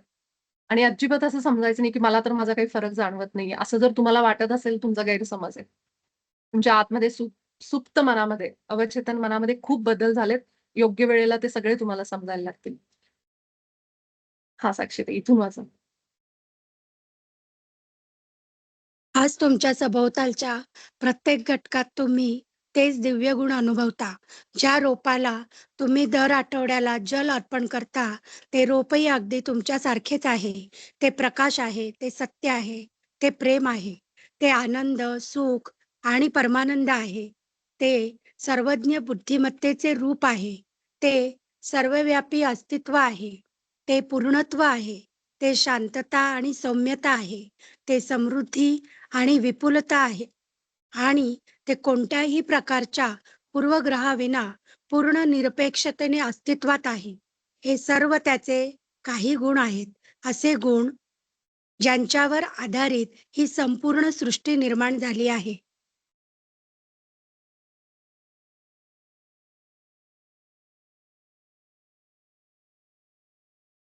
हां. तर इथं आपल्याला ना ह्या एक मिनिट हं. मग आता इथं आपल्याला आपण जे बघितलं, तर ह्याबद्दलच सांगितलं, की प्रत्येक आजूबाजूच्या सगळ्या घटकांमध्ये तेच आहे. तर आता इथे एक झाडाचं उदाहरण त्यांनी दिलंय, की ज्या झाडाला आपण पाणी देतो, ते सगळं आपल्यासारखंच आहे. ते पण त्याच गुणांमध्ये, ज्या गुणांमध्ये आपण आहोत. त्याच ईश्वरी गुणांमध्ये आणि त्यामुळं त्याचे जे गुण आहेत, जे माझे आहेत, त्याच गुणांनी ही सृष्टी बनली. बघा, म्हणजे पूर्ण सृष्टीमध्ये तेच गुण आहेत असं सांगायचंय, की जे सत्य, प्रेम, आनंद, सुख, सर्वज्ञ बुद्धिमत्ता. तर त्या झाडामध्ये सुद्धा सर्वज्ञ बुद्धिमत्ता आहे ह्याचा अर्थ. त्यालाही सगळं माहिती आहे याचा अर्थ बरं का. इथं जे दिलंय ना वाक्य, की सर्वज्ञ बुद्धिमत्तेचे रूप आहे. म्हणजे मला जे माहितीये, जी बुद्धी माझ्यात आहे, तो संगणक आठवतंय ते उदाहरण, की तुम्ही एका अशा संगणकाला जोडलेले आहात ब्रह्मांडीय. ते झाड सुद्धा आणि तो दगड सुद्धा आपल्या शेजारी पडलेला आहे. अ, त्याच्यामध्ये पण तेच सर्वज्ञ बुद्धी आहे त्याच्यामध्ये. सगळे जे गुण आहेत, जे आपण ईश्वरामध्ये बघतो, ते सगळे गुण त्याच्यात आहेत असं सांगायचंय आणि या सगळ्याच गुणांनी संपूर्ण सृष्टी निर्माण झाली, ज्याच्यावर ती उभी आहे. तर प्रत्येक सृष्टीच्या प्रत्येक घटकामध्ये तेच गुण सामावलेत असं सांगायचं याचा अर्थ इथं. हां, इथून वाचा तुम्ही. खाली येते. 1 मिनिट. अर्थात हां. अर्थात त्या वनस्पतीला स्वतःच्या दैवी स्वरूपाबद्दलची जाणीव कदाचित तुमच्या इतकी परिपूर्ण नसेल, तरीही तुमच्याप्रमाणेच तिला ती जाणीव नसणे, यामुळे तिच्या वास्तवातील अस्तित्वाला कुठेही कमीपणा येत नाही. चेतना ही संकल्पना बऱ्याचदा समजण्यास कठीण असते. बहुधा आपण चेतनेचा विचार केवळ स्वतःच्या वैयक्तिक अनुभवांच्या चौकटीतूनच करतो. आपण पाहतो, अनुभवतो, ऐकतो, वास घेऊ शकतो आणि स्पर्शही करतो. जर एखादी व्यक्ती ऐकू शकत नसेल, तर तिला आपली चेतना ही केवळ उरलेल्या 4 इंद्रियांपुरतीच मर्यादित आहे, असे वाटू शकते. परंतु चेतनेकडे पाहण्याचा हा दृष्टिकोन अत्यंत मर्यादित आहे. वास्तविक चेतना म्हणजे तुमच्या मूळ निर्मितीपासून प्राप्त होणारी जाणीव आहे. ईश्वराच्या निर्मितीविषयक संकल्पनेतील सर्व गोष्टींची जाणीव म्हणजे चेतना होय. हा पॅराग्राफ आपल्याला खूपच महत्वाची माहिती देतो, की मी जेव्हा नवीन-नवीन चेतना, चेतना हा शब्द ऐकायचे, की कॉन्शियसनेस म्हणजे नेमकं काय? नेमकं काय? समजायचंच नाही मला नेमकं, की काय अर्थ असेल? म्हणजे आपण जे शिकलोय, की अ, अ, जेव्हा विज्ञानामध्ये वगैरे शिकलोय, ते माहीत होतं. पण मला असं वाटायचं इथं चेतनेचा अर्थ काहीतरी वेगळाच असेल, असं कायम वाटायचं. पण नंतर हळू समजायला लागले, की चेतना म्हणजे आपल्या आत असणारी जाणीव, हेच आहे. तर असं काही ते दुसरं नाही, की आपली कॉन्शियसनेस, आपली चेतना म्हणजे आपल्याला जे जाणवतं ना, तेच आहे. म्हणून ते ह्यामध्ये असं दिलं, की त्या वनस्पतीला त्याच्या दैवी स्वरूपाची बद्दलची जाणीव कदाचित आपल्या इतकी नाहीये. जसं आपल्याला आता समजतंय, की आपण ईश्वराच्याच प्रतिमेत आहोत. आपल्यामध्ये त्या सगळ्या शक्ती आहेत, सगळे गुण आहेत. हे कदाचित त्या वनस्पतीला, त्या झाडाला माहीत नाहीये. पण ते माहीत नाहीये म्हणून ह्याचा अर्थ असा कुठेच नाहीये, की त्याचं जे रूप आहे ते ईश्वराचं म्हणजे त्याला कमीपणा नाहीये कुठेही. आपल्यापेक्षा कमी नाहीये म्हणजे ते असं सांगायचंय, की त्याला कदाचित जाणीव नाहीये. म्हणजे एक उदाहरण देतो ना आपण नेहमी, की एक मेंढी असते ती, ती झाडांच्या सॉरी वाघांच्या कळपामध्ये असते आणि तिला वाटत असतं, की सॉरी उलटं सांगते मी. वाघ असतो तो मेंढीच्या कळपामध्ये असतो आणि त्याला असं वाटत असतं मी पण तेच आहे. आणि तो त्याला स्वतःला पण तो तसंच समजत असतो त्यांच्यामध्ये राहून त्या कळपामध्ये. त्याला जाणीव नाहीये, त्याला माहीत नाहीये, की मी कोण आहे? तसं झालं ते, की जरी त्या वनस्पतीला, त्या झाडाला त्याची जाणीव नाहीये, पण ह्याचा अर्थ असा नाही, की ते त्याचं अस्तित्व, त्याचं जे आहे मूळ स्वरूप ते कुठेही आपल्यापेक्षा कमी आहे. कारण ते ईश्वराच्याच गुणांनी भरलेलं आहे, ते झाड सुद्धा. ते पण तितकंच प्रेम आहे, ते तितकंच प्रकाश आहे, ते तितकंच आनंद आहे. सगळ्या गुण त्याचे आहेत ईश्वराचे त्याच्यामध्ये. पण त्याला माहीत नाहीये कदाचित आपल्याला जितकं समजतंय, असा अर्थ आहे त्याचा, की आणि खाली इथं त्यांनी सांगितले, की चेतना ही बऱ्याचदा आपल्याला समजायला अवघड जाते. कारण ही आपल्या अनुभवातनंच आपण बघतो, की मला फक्त माझे जसे 5 इंद्रिय आहेत, ही म्हणजे चेतना माझ्यासाठी. कारण मला तितकेच अनुभव आले. जर मी ध्यान करत असेन, आतमध्ये जोडलेली असेन, तर मला कदाचित जास्त अनुभव येतील. मला समजेल. माझा सिक्स्थ सेन्स ज्याला आपण म्हणतो, इंट्युशन म्हणतो. आणि अशा वेगवेगळ्या सायकिक एबिलिटी डेव्हलप झालेली लोकं आपण आज समाजामध्ये बघतोय, की जे वेगवेगळ्या पद्धतीने लोकांना मदत पण करतात त्यांच्या परीने आणि ह्या त्यांच्या एबिलिटीज ह्या आपल्याला वॉव वाटतात. पण त्या नॉर्मल आहेत. अटलांटिस सिव्हिलायझेशन बद्दल जर आपण आज वाचलं, तर आपल्याला कळेल की ही पूर्वीची जी सिव्हिलायझेशन होती ती खूप एडवान्स लेव्हलला होती. त्यांच्याकडे सगळ्या शक्ती होत्या, ज्या आपल्याला आता वॉव वाटतात. असं वाटतं बापरे! ह्यांच्याकडे ह्यांना हे समजतं, ह्यांना ते समजतं, ह्यांना थर्ड आयमध्ये दिसतं, भविष्य कळतं. हे सगळं नॉर्मल आहे आपल्यासाठी. फक्त त्या आत्ता आपल्या शक्ती जागृत नाहीयेत. आपल्याला त्याची जाणीव त्याच्यामुळे नाहीये. आणि जेव्हा आपल्याला ती जाणीव व्हायला लागेल, तेव्हा आपणही ते सगळं करू शकतो. पण ते म्हणतो ना, की योग्य वेळ आल्यावर ते होईल. कारण मग तुमच्यामध्ये ती तयारी नाहीये. तुम्हाला माहीत नाहीये ते कसं आणि कुठे काय आणि ते सगळं झालं तर त्याचा पण त्रास होऊ शकतो. म्हणून ते सगळं म्हणतो ना, की त्या गोष्टी आपल्याला त्याचं खूप म्हणजे फॅन्टसी वाटते. अरे हे असं आहे, तसं आहे. पण ते खरं तर आपल्या मानवी शक्तींमध्ये ते आहे आधीपासून. फक्त त्याचा वापर बंद झाला म्हणून ते गेलं. ते धूळ खात पडतात ना वस्तू, तसं झालं ते. त्याचा वापर केला की ते चालू राहतात. तसंच आहे अगदी, की आपल्याला असं वाटतं की माझी कॉन्शियसनेस म्हणजे फक्त पाहणे, ऐकणे, स्पर्श करणे एवढेच 5 इंद्रियांमध्ये लिमिटेड आहे. जसं की एखाद्या व्यक्तीला ऐकू येत नसेल, तर त्याला वाटेल की बाबा फक्त डोळे हे ह्या 4 इंद्रियांपुरतंच आपली चेतना आहे. त्याला नाही त्या ऐकण्याच्या जो क्षमता आहे, शक्ती आहे त्याचा त्याला जाणीव असणार नाही. म्हणून असं म्हणलंय की चेतनेकडे बघायचा आपला दृष्टिकोन खूप मर्यादित आहे. मुळातच त्यांनी सांगितलं की चेतना म्हणजे काय? तर तुमच्या मूळ निर्मितीपासून मिळालेली जाणीव, होणारी जाणीव आणि ही म्हणजेच काय, की सगळ्या गोष्टींची जाणीव, जी ईश्वराची निर्मिती आहे त्या प्रत्येकाची. आता थोडक्यात सांगायचं, अगदी सोपं उदाहरण तुम्हाला देते. हा मोबाईल आहे, मी ह्याला हातात पकडला. हा मोबाईलचा जो स्पर्श आहे, तो मला जाणवतोय. हा मोबाईल मी डोळ्यांनी बघू शकते, मला जाणवला. मी चालू करू शकते, ऑपरेट करू शकते. त्याच्यामध्ये ज्या गोष्टी आहेत त्या बघून मी हसतीये, रडतीये, ह्या भावनांचा आनंद घेते, जे काही असेल ते. म्हणजेच मी काय केलं, हातामध्ये मी मोबाईल उचलला, ही माझी जाणीव आहे. म्हणजेच माझी चेतना काय एक्सपिरियन्स करतीये, काय अनुभव करतीये? मोबाईलला अनुभव करतीये, की मोबाईल कसा आहे, त्याचा आकार कसा आहे, डोळ्यांनी बघतीये, हाताने स्पर्श करतीये. जसेच आपण वेगवेगळे पदार्थ खातो, त्यावेळेस आपण काय करतो? आपल्या जिभेनी त्याच्या सगळ्याची टेस्ट घेतो. फुलांचा वास घेतो आपण. तर हे सगळं काय आहे, की जेवढं काही आपल्याला दिसतंय, त्या सगळ्यांचा अनुभव करणे, जाणीवपूर्वक त्यांची जाणीव आपल्याला होती म्हणजे चेतना. तर ही ईश्वराची कुठलीही निर्मिती त्या प्रत्येकाची आपल्याला जाणीव झाली म्हणजेच आपली चेतना. मग आता मला तर फक्त 5 इंद्रियांनीच जाणीव होती. जे ऐकू येतं तेवढंच मला समजतं, की हे आहे बाबा. पण जे मला दिसत नाहीये डोळ्यांनी, मला कानाला ऐकू येत नाही, असं पण काही असू शकतं. पण त्याची मला जाणीव नाहीये, समजतंय? म्हणून मला काय वाटतं, माझी चेतना, कॉन्शियसनेस एवढीच आहे. लिमिटेडच आहे. तिला एवढंच शक्ती मिळाली आहे. हे 4-5 गोष्टी करायची. त्याच्या व्यतिरिक्त मला काही नाही दिसत. कुणी आलंय, कुणी काय आपण म्हणतो ना, ह्या ऊर्जा, त्या ऊर्जा, ध्यानात हे दिसलं, थर्ड आयला मला काही नाही जाणवत आहे. म्हणजेच काय झालं, माझी चेतना फक्त एवढीच आहे, हे मी ठरवलं माझ्या अनुभवावरून. पण तेच माझ्या शेजारी बसलेला ध्यानी असेल, त्याला अनेक अनुभव येतात. तो ॲस्ट्रल वर्ल्डमध्ये जातोय, सूक्ष्म शरीराने इकडं फिरतोय, तिकडं फिरतोय, या देवाला भेटतो, म्हणजे त्याला दिसते पण मला नाही दिसत. म्हणजे जाणीवेतला फरक आहे फक्त. कुठेही कमी नाहीयेत आपण एकमेकांशिवाय. आपण इक्वल आहोत. समसमान गुण आहेत ईश्वराचे. पण फक्त माझी चेतना एवढाच अनुभव करतीये. एवढंच जग. त्या व्यक्तीची चेतना त्याच्या पलीकडे जायला शिकलीये. पलीकडचं जग बघतीये, ऐकतीये, त्यांच्याशी बोलतीये. टेलिपॅथी त्यातलाच एक भाग आहे. आपण जे काल बघत होतो आणि ही लोकं जे आता आपण ज्यांचा उल्लेख केला, की अशा लोकांकडे त्या सायकिक एबिलिटीज आहेत.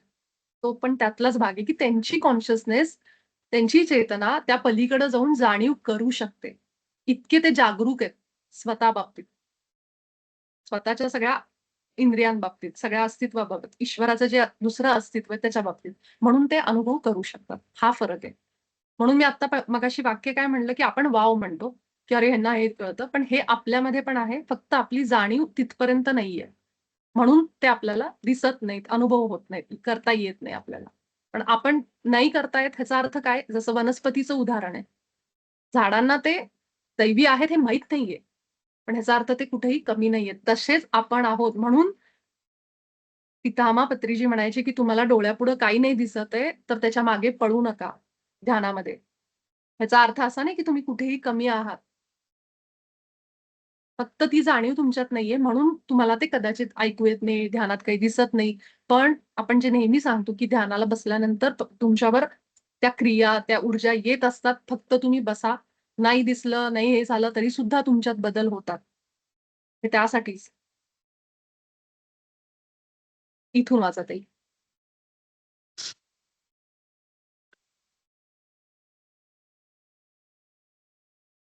प्रत्येक व्यक्ती आणि प्रत्येक वस्तू प्रेमातून आणि प्रेमाने निर्माण झाली आहे. स्वतःला जाणून घेणे हाच प्रेमाचा मूळ स्वभाव स्वभाव आहे. अत्यंत शुद्ध आणि निर्मळ स्वरूपात स्वतःला जाणणारे प्रेम म्हणजेच चेतना. चेतना म्हणजे खरे तर स्वतःच्या स्वरूपाची जाणीव असणे किंवा स्वप्रेमाची जाणीव असणे इतकेच. म्हणजेच आपण सगळेजण प्रेमातून निर्माण झालेलो आहोत आणि शुद्ध आणि निर्मळ स्वरूपात स्वतःला माहीत करून घेणं म्हणजे बघा, हे म्हणजे चेतना आहे, की मला स्वतःला कसं फील करते. मग ते टच करून असेल, स्वतःला बघून असेल आरशामध्ये, हे सगळं जे आपण जाणीव आहे ना स्वतःबद्दलची, की मी आहे. I am present. मी या शरीरात आहे. ही जाणीव. माझी आता आपल्या प्रत्येकाची चेतना शरीरात आहे. त्या शरीराला एक आकार आहे. त्या शरीराला एक रंग दिलेला आहे. स्त्री, पुरुष त्यांची लिंग आहेत आणि ह्याप्रमाणे त्यांची रचना, त्यांचं विभाजन झालेलं आहे. फक्त आपण वेगवेगळ्या शरीरात आहोत आणि अनुभव घेत आहोत. एवढाच फरक आहे, की प्रत्येकाचा एक युनिक एक्सप्रेशन आहे, अभिव्यक्ती. कुणी कुठल्या कुटुंबात आहे, कुणी कुठल्या विचारांमध्ये, कुणी विश्वास कुणाचे वेगळे, कुणी काय विचार करते, हे आपण नाही थांबवू शकत. ते प्रत्येकाचे वेगवेगळे. कुणाची विश्वास म्हणतो ना, विचारसरणी वेगळी आहे. अशा प्रकारे आपण बनलेलो आहोत. पण आपण जसे आहोत तसे सुंदर आहोत. आपण जसे आहोत तशी स्वर्गातली फुलं आहोत. पहिलंच वाक्य बाबाजींचं. आणि आपण जसे आहोत तसे परिपूर्ण पण आहोत. आपल्या इम्परफेक्शनमध्ये. जर आपल्याला वाटतं, "अरे, मी परफेक्ट नाहीये. माझ्या आयुष्यात हे कमी आहे. माझं अपयश आहे. मी इथं झिरो आहे. माझं हे झालंय. मला ही दुःख आहेत. मी कसं काय? मी पापी आहे. मी खूप गुन्हे केलेले आहेत." असं पण असतं डोक्यामध्ये. मी ह्याला त्रास दिला, मी त्याला त्रास दिला, माझं हे घडलंय माझ्याकडनं, खूप पाप घडलंय. ह्या सगळ्या अपराधी भाव आपण साठवून जगत असतो. पण बाबाजी म्हणतात, "तरीही तुम्ही ईश्वराच्या प्रतिमेत आहात, हे सत्य कुणीच बदलू शकत नाही." त्यामुळे आपण कितीही पाप केलेली असू दे, आपण किती वाईट असू दे समाजामध्ये, कितीच अपयशी असू दे, आपण ईश्वराच्या प्रतिमेत आहोत, सगळ्या गुणांनी भरलेलो आहोत आणि केवळ आपण ते आठवण्याचं काम करतोय. तर त्यामुळंच की जेव्हा आपण त्या शुद्ध आणि निर्मळ स्वरूपामध्ये जेव्हा स्वतःवर प्रेम करायला लागतो, तर मूळ असं आहे की तुम्ही समाजाला, जगाला बदलण्यापेक्षा आधी स्वतःवर काम करा. कारण त्यांना कुणीच बदलू शकत नाही. दुसऱ्याला आपण कधीच नाही बदलू शकत. घरातल्या लोकांना आपण कितीही सांगा, घरातूनच सुरुवात असते आपली. बाहेर लोकं ऐकतील आपलं, 4 लोकं, पण घरामध्ये कुणी ऐकत नाही. घरामध्ये किंमतच नसते अजिबात. त्यामुळं त्या लोकांना बदलत बसण्यापेक्षा स्वतःवर जेव्हा आपण काम करतो, तेव्हा आपल्या त्या मूळ स्वरूपाकडे आपण जसं येतो, ध्यान करतो, आपण स्वतःमध्ये बघायला लागतो ईश्वर. मी ईश्वर आहे हा विश्वास तरी किमान ठेवायला लागतो पहिला. तेव्हा मग हे बदल घडतात आणि ते बदल जे आहेत ना, ते घरातली सगळी लोकं जाणीवपूर्वक बघायला लागतात, की काहीतरी बदलतंय आणि आपल्या व्हायब्रेशननी, आपल्या ऊर्जेनेच ते सगळं बदलतं आपोआपच. त्यामुळे कुणाला बदलायच्या भानगडीत न पडता केवळ स्वतःवर काम करणं आणि हे जाणीव असणं, की मी ह्या शरीरात आहे, ती म्हणजे चेतना.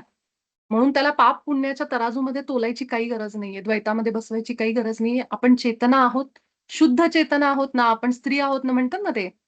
ना अहंकार नाही आहोत, मन नाहीये, बुद्धी नाहीये. आपण केवळ शुद्ध चेतना आहोत. तर तसंच आहे. म्हणून चेतना म्हणजे काय? तर स्वतःच्या स्वरूपाची जाणीव असणं, स्वतःच्या प्रेमाची जाणीव. मी आहे, ही म्हणजे चेतना, की मी इथं आत्ता शरीरात आहे, हे बघतीये, ऐकतीये, समजून घेतीये, हे म्हणजेच चेतना आहे. हीच आपली जाणीव आहे, कॉन्शियसनेस हीच आहे. तर म्हणून हे नाही झालं ना तुमचं साक्षी, ते इथून वाचा. खरोखरच ही एक अत्यंत महान जागरूकता आहे.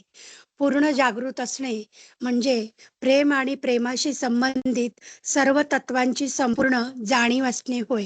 म्हणजेच जागृती याचा अर्थ हाच की परमेश्वराच्या सर्व गुणांची आणि संपूर्ण सृष्टीतील प्रत्येक घटकाच्या अस्तित्वाची जाणीव असणे.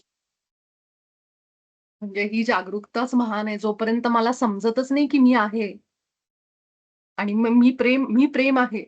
स्वतःच्या प्रेमाची जाणीव असणं. मला वाटतं प्रेम बाहेरच आहे. कुणीतरी मला प्रेम करेल माझ्यावर यासाठी आपण आयुष्य घालवून बसतो. त्याच्या मागे पळत बसतो आदरासाठी, सन्मानासाठी, प्रेमासाठी. पण मीच प्रेम आहे. बाबाजी म्हणतात, "तुम्हीच प्रेम आहात. कुठे बाहेर प्रेम शोधताय? प्रेमाचा तो सोर्स तुम्हीच आहात." मग जेव्हा मला समजायला लागते, "अरे, मी या देहामध्ये आहे हेच प्रेम आहे आणि त्या देहाला जगण्यासाठी, हे अनुभव घेण्यासाठीच मी उतरली." आणि मग मी माझ्यामध्ये प्रेम शोधायला लागले, तर बाहेरच्या प्रेमाची आपल्याला गरज पण लागणार नाही, की ज्यासाठी आपण दुःखी होतो, की हे मला नाही हे करत आहे. दुःखी होणं, निराश होणं हा जो प्रकार आहे, की ह्यांच्यामुळं असं झालं, हे दोष देणं हे सगळं बंद होऊन जातं आपलं. की जेव्हा आपण आपल्या आतमध्येच रममाण व्हायला शिकतो. हे समजून घ्यायला शिकतो, की मी या देहात आहे हे प्रेमच आहे ईश्वराचं माझ्यावरचं आणि मी प्रेम स्वरूप आहे. ही जेव्हा जाणीव व्हायला लागते ना, तेव्हाच आपला खरं ध्येय, उद्देश पूर्ण झाला असं समजायचं या देहात येण्याचा. म्हणजे हा आपला जो प्रवास आहे आत्म्याचा, तो पूर्ण विसरायचा, या देहामध्ये यायचं आणि पुन्हा लक्षात आणायचं स्वतःला. असा हा भयंकर वेगळा प्रवास आहे, की जो एक गेम म्हणा, एक खेळ म्हणा, जे काही असेल ते. पण हा प्रवास असाच आहे, की विसरलेलं सगळं स्वरूप आठवणं, इथपर्यंतचा प्रवास आणि म्हणजेच काय आत्मा ते परमात्मा, की जिथं आपल्याला समजते, की आपण ह्या वननेसचा भाग आहोत. आपण त्या चेतना म्हणजे आपण त्या प्रेमाचं स्वरूप आहोत. मीच प्रेम आहे, मीच परमेश्वर आहे. ही जाणीव होणं, त्या जाणीवेपर्यंत जाण्यासाठी हा आपला प्रवास आहे. आणि ती नुसती जाणीव आता आपण हे ऐकतोय, पण हे जेव्हा तुम्ही फील कराल, रोजच्या आयुष्यात जगायला लागाल, तेव्हा तुम्ही खरोखर आपण म्हणतो ना self realise soul, enlighten soul, की ज्याला समजलंय, की माझ्या विचारांनी मी निर्माण करते. मीच ईश्वर आहे. ही खरोखर जाणीव होणं. त्यावेळेस अनुभव येणं त्याप्रमाणे. हेच आपलं ध्येय आहे. आणि त्याला बाबाजींनी आत्मस्वीकृती असा पण एक शब्द वापरलाय, की मी स्वतःचा स्वीकार करणं. म्हणून ह्याला म्हणलं, की खरंच एक महान जागरूकता आहे. जेव्हा तुम्ही हे जागे व्हाल, पूर्ण जागृत असणं म्हणजे प्रेम आणि त्याच्या संबंधित सगळ्या तत्वांची जाणीव होणं. ज्या घराला मी आज नावं ठेवते, ज्या समाजाला नावं ठेवते, ज्या बाहेर कुठल्या गोष्टींना नावं ठेवते, कुठल्याही गोष्टी असेल, टीका करत असेल कुठल्याही गोष्टीला, त्या प्रत्येकाला काहीतरी कारण आहे. ते असंच नाही अस्तित्वात आहे. ते तिथं आहे कारण त्याला काहीतरी बनवलं गेलंय कुठल्यातरी कारणासाठी. त्याच्या असण्याने माझ्या आतमध्ये जे भाव उमटतात, ते सुद्धा माझ्या जागृतीचे कारण आहेत. हे बघा इथं दिलंय, की जागृती याचा अर्थ हाच, की परमेश्वराच्या सर्व गुणांची आणि संपूर्ण सृष्टीतल्या प्रत्येक घटकाच्या अस्तित्वाची जाणीव असणं. काल आपण एक उदाहरण बघितलं होतं. करप्ट पॉलिटिशियन्स, की जे आता राजकारणी आहेत, जे खूप भ्रष्टाचार करतात. आपल्याला त्यांचा राग येतो. सगळा समाज त्यांना नाव ठेवतो. खूप टीका होते त्यांच्यावर, जे काही आहे. ते योग्य, बरोबर, चूक ह्याच्यामध्ये मी नाही बघत आहे. मी हे बघतेय, की ज्या पद्धतीने ते अनुभव घडतात, ते अनुभव समाजामध्ये काय जागरूकता आणतात. जागरूकता काय आणतात? त्यांच्यामुळे त्यांच्यामध्ये काय भाव उठतात? हेच ना, की अरे बघा लुटतायत लोकांना. त्यांचे खिसे भरून घेतायत. ही जागरूकताच आहे ना. म्हणजेच काय झालं, कुठेतरी समाज जागा होतो, की स्वतःचं प्रेम आठवतं त्यांना, की आम्ही एवढे कष्ट करतोय, आमचा पैसा हे घेतायत. म्हणजेच हे जे लोक अशी वागतायत, ते कशासाठी वागतायत? समाजाला जागं करण्यासाठी. जेव्हा मी आत्मस्तरावर विचार करते त्या करप्ट पॉलिटिशियनचा, तो ईश्वराचीच प्रतिमा आहे. त्याला दिलाय रोल, तू हे करायचं. तुझ्या अशा वागण्याने, भ्रष्टाचारामुळे अनेक आत्मे जागे होतील, की असं का घडतंय?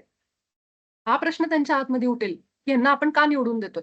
म्हणजेच काय, कुठेतरी ह्या सगळ्या घटना, समाजात घडणारी प्रत्येक घटना, ही त्या ग्रुपला, त्या सामूहिक चेतनेला उठवते, जागं करते. म्हणून त्यांचे प्रत्येकाचे रोल आहेत.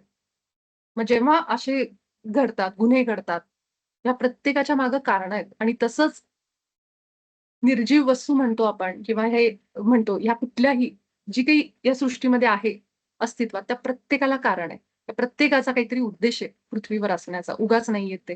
म्हणून आपण सगळेजण जागृत असणं म्हणजेच बघणं त्या प्रत्येक गोष्टीकडं. आणि हे जरा वाक्य समजायला ना थोडा वेळ लागेल आपल्याला. हे जे वाक्य आहे ना, हे वाक्य समजायला थोडा वेळ लागेल. पण एक वेळ येईल, की जेव्हा आपण हे सगळं समजून घेऊ, की हे वाक्य असं का लिहिलंय, की पूर्ण जागृत असणं म्हणजे काय? तर प्रत्येक गोष्टीत प्रेम बघायला शिकणं. आपल्या संतांवर अनेक, अनेक अत्याचार झाले त्यांच्या काळामध्ये. पण ते कधीही कुणाला त्यांनी दोष दिला नाही. त्याचं कारणच आहे, की कारण त्यांना माहीत होतं या सगळ्या तत्वाची, ही सगळं एकच तत्व आहे याची त्यांना पूर्ण जाणीव होती. म्हणजे ते पूर्ण जागृत होते. या सगळ्या तत्वांची संपूर्ण जाणीव त्यांना होतीये बघा. म्हणूनच ते संपूर्ण जागृत अवस्थेमध्ये होते. ओके. तर इथून वाचू आपण. साक्षी इथं येलो हायलाइट केलंय ना, तिथून वाचा. जेव्हा जेव्हा एखादी चेतना केवळ स्वतःच्या अस्तित्वाची जाणीव ठेवते, तेव्हा ती चेतना मर्यादित स्वरूपात व्यक्त होते. परंतु आत्मस्वरूपाची जाणीव चेतनेला तिच्या प्रेम स्वरूपाचा साक्षात्कार घडवते आणि संपूर्ण सृष्टीशी असलेल्या तिच्या अखंड ऐक्याची अनुभूती देते. म्हणूनच सृष्टीतील प्रत्येक गोष्टीचा प्रत्येक चेतनेवर परिणाम होतो. त्याचप्रमाणे सृष्टीतील प्रत्येक घटक इतर सर्व चेतनेच्या अस्तित्वाशी संवाद साधू शकतो. कारण चेतनेच्या त्या अस्तित्वाशी संवाद साधू शकतो. कारण त्या प्रत्येकामध्ये स्वतःच्या अस्तित्वाची जाणीव करून घेण्याची दिव्य चेतना सुप्त स्वरूपात विद्यमान असते. ह्याला मी मुद्दामून ह्या पॅरेग्राफला हायलाइट केलंय, कारण ह्याच्यामध्ये बराच खोल अर्थ आहे, की प्रत्येकाला आपल्या स्वतःच्या अस्तित्वाची जाणीव आहे. म्हणजे मला आता माझं फक्त एवढंच अस्तित्व आहे मला समजतंय. म्हणजेच काय झालं, मी स्वतःला माझ्या चेतनेला एका मर्यादित स्वरूपात बघितलं, की मी म्हणजे हा देह, हे सगळे कान, नाक हे जे काही आहे आणि मी जे काही अनुभव करते. जेव्हा मला समजतं, की 4 लोकं माझ्याशी वाईट वागतायत, म्हणजे माझा माझा विश्वास काय झाला, माझा अनुभव काय झाला, की लोक वाईट आहेत. मला भेटणारी लोक वाईट आहेत. माझं नशीबच असं आहे, की माझ्याजवळ येणारी लोक तशीच आहेत. हे काय झालं, माझ्या चेतनेचा एक अनुभव झाला तो. आणि तसंच माझं मर्यादित स्वरूप म्हणजे मला फक्त माझंच अस्तित्व जाणवतंय. म्हणजे मला असं वाटतं, अरे झाडं तर काही बोलतच नाहीयेत. ते पक्षी काय चव करतात, त्यांची तर भाषाच कळत नाही. काय विचित्र आहे. काही कुणाचं काही कुणाला ताळमेळ नाहीये. म्हणजे मला फक्त वाटतं, की मी इथं एकटीच बसलीये. माझ्या आजूबाजूला काहीच नाहीये. मला बोलणारं कोणी नाहीये, काहीच नाहीये. म्हणजे मी केवळ माझ्या स्वरूपातून, माझ्या आयामातून, डायमेन्शनमधून सगळ्या गोष्टी बघते. पण ज्याला आत्मस्वरूपाची जाणीव आहे, हे वाक्य बघा. ज्याला आत्मस्वरूपाची जाणीव आहे, की मी आत्मा आहे आणि मी प्रत्येक सृष्टीतल्या घटकाशी जोडलेला आहे आणि मी प्रत्येकाला आत्मस्तरावर बघतो, की हा व्यक्ती माझ्याशी असं का वागतोय? मला का अनुभव देतोय हा व्यक्ती असा? त्याच्यामागे काय कारण असावं? हे जेव्हा मला समजेल, कारण ती पण व्यक्ती आत्म्याच्याच रूपात आहे. त्याचा पण काहीतरी रोल आहे माझ्या आयुष्यामध्ये. मग तो समाजात मोठा काहीतरी प्रोटेस्ट होतोय, मोर्चा निघालाय, दगडफेक होतीये, लोक एकमेकांशी वाईट वागतायत, मालमत्तेची नुकसान करतायत, खून करतायत, खूप वाईट गुन्हे घडतायत. त्या प्रत्येकाच्या बाबतीत असं का होतंय हे आपण बघायला शिकतो, की त्याचं काय कारण असेल असं होण्याचं आणि ते आत्मे असे का वागत असतील? असे काय त्यांना अनुभव घ्यायचे? त्यांचे काय धडे असतील पूर्वजन्मातले किंवा त्यांना काय लेसन घ्यायचेत या आत्म्याच्या प्रवासामध्ये? जेव्हा आपण आत्मस्तरावर बघतो ना, तेव्हा आपल्याला कुठलीही गोष्ट अशी का होतीये? हे प्रश्न पडायचे बंद होतात. मग ती कितीही वाईट घटना असेल, पण त्या घटनेमध्ये आपण काय बघायला लागतो, की हे 2 आत्मे आहेत त्यांचं कर्म करतायत. त्यांना जे रोल प्ले करायला सांगितलंय ते करतायत. त्यांच्या आत्म्याचा अनुभव घेतायत प्रवासाचा. मग मी त्याच्यामध्ये माझं म्हणजे म्हणतो ना जजमेंट बंद होतं आपलं तिथं. म्हणून म्हणले, की ज्याला आत्मस्वरूपाची जाणीव आहे, त्याला तिच्या प्रेमस्वरूपाचा साक्षात्कार घडवते आणि संपूर्ण सृष्टीशी असलेल्या तिच्या अखंड ऐक्याची अनुभूती देते. की त्या व्यक्तीला प्रत्येक घटकामध्ये प्रेम दिसायला लागतं. काहीही असेल मग आधी पूर्वीच्या वेळी जो छोट्या-छोट्या गोष्टींवरून राग व्हायचा तो सगळा बंद होतो. कारण समजतं, की हेही त्याच ईश्वरातनं आलेलं आणि प्रेमानेच बनलेलं आहे. म्हणजे एक ऐक्य, वननेस निर्माण होतो त्याच्यामध्ये. आणि हाच आहे डायमेन्शन शिफ्ट. म्हणून म्हणलंय, की प्रत्येक गोष्टीचा चेतनेवर प्रत्येकावर परिणाम होतो. त्याचप्रमाणे सृष्टीतील प्रत्येक घटक इतर सर्व चेतनेच्या अस्तित्वाशी संवाद साधू शकतो. कारण त्या प्रत्येकामध्ये हे वाक्य बघा, आपण प्रत्येक जण दगड पण असू दे किंवा वनस्पती पण असू द्या, प्रत्येकाशी बोलू शकतो. प्रत्येकाशी आपण बोलू शकतो. ह्याचं कारण त्यांनी दिलंय, की प्रत्येकामध्ये स्वतःच्या अस्तित्वाची जाणीव करून घेण्याची दिव्य चेतना सुप्त स्वरूपात विद्यमान असते. हे नीट लक्षात घ्या, की का बोलू शकतो आपण? कारण मला माझं अस्तित्व माहीत करून घ्यायचंय. त्याच्याबद्दल नाही. त्या झाडाशी बोलून मला मी काय आहे हे समजणार आहे. जेव्हा मी त्याच्याशी बोलायला लागेन तेव्हा. म्हणजे मला ओळखण्यासाठी मी इतरांशी संवाद करते. समजतंय? म्हणून हा संवाद करायचा, की जेव्हा मी अशा घटकांशी बोलते, तेव्हा मला माझ्याबद्दल समजतं. कारण आपण सगळेजण आलोय कशासाठी? स्वतःला ओळखण्यासाठी. आणि म्हणून बाबाजींचा तो वाक्य आठवा 6व्या धड्यामध्ये क्षमा करण्याच्या, की तो प्रत्येक व्यक्ती तुम्हाला मदत करतोय आत्मस्वरूपाची ओळख करून देण्यासाठी, ज्या व्यक्तींना तुम्ही म्हणता हे माझे शत्रू आहेत आणि हे माझ्याशी फार वाईट वागले. त्यांनी मला फार दुःख दिलं. माझ्याशी फार वाईट वागतात. त्या प्रत्येक जण त्यांचा रोल प्ले करतोय तुम्हाला तुमची ओळख व्हावी.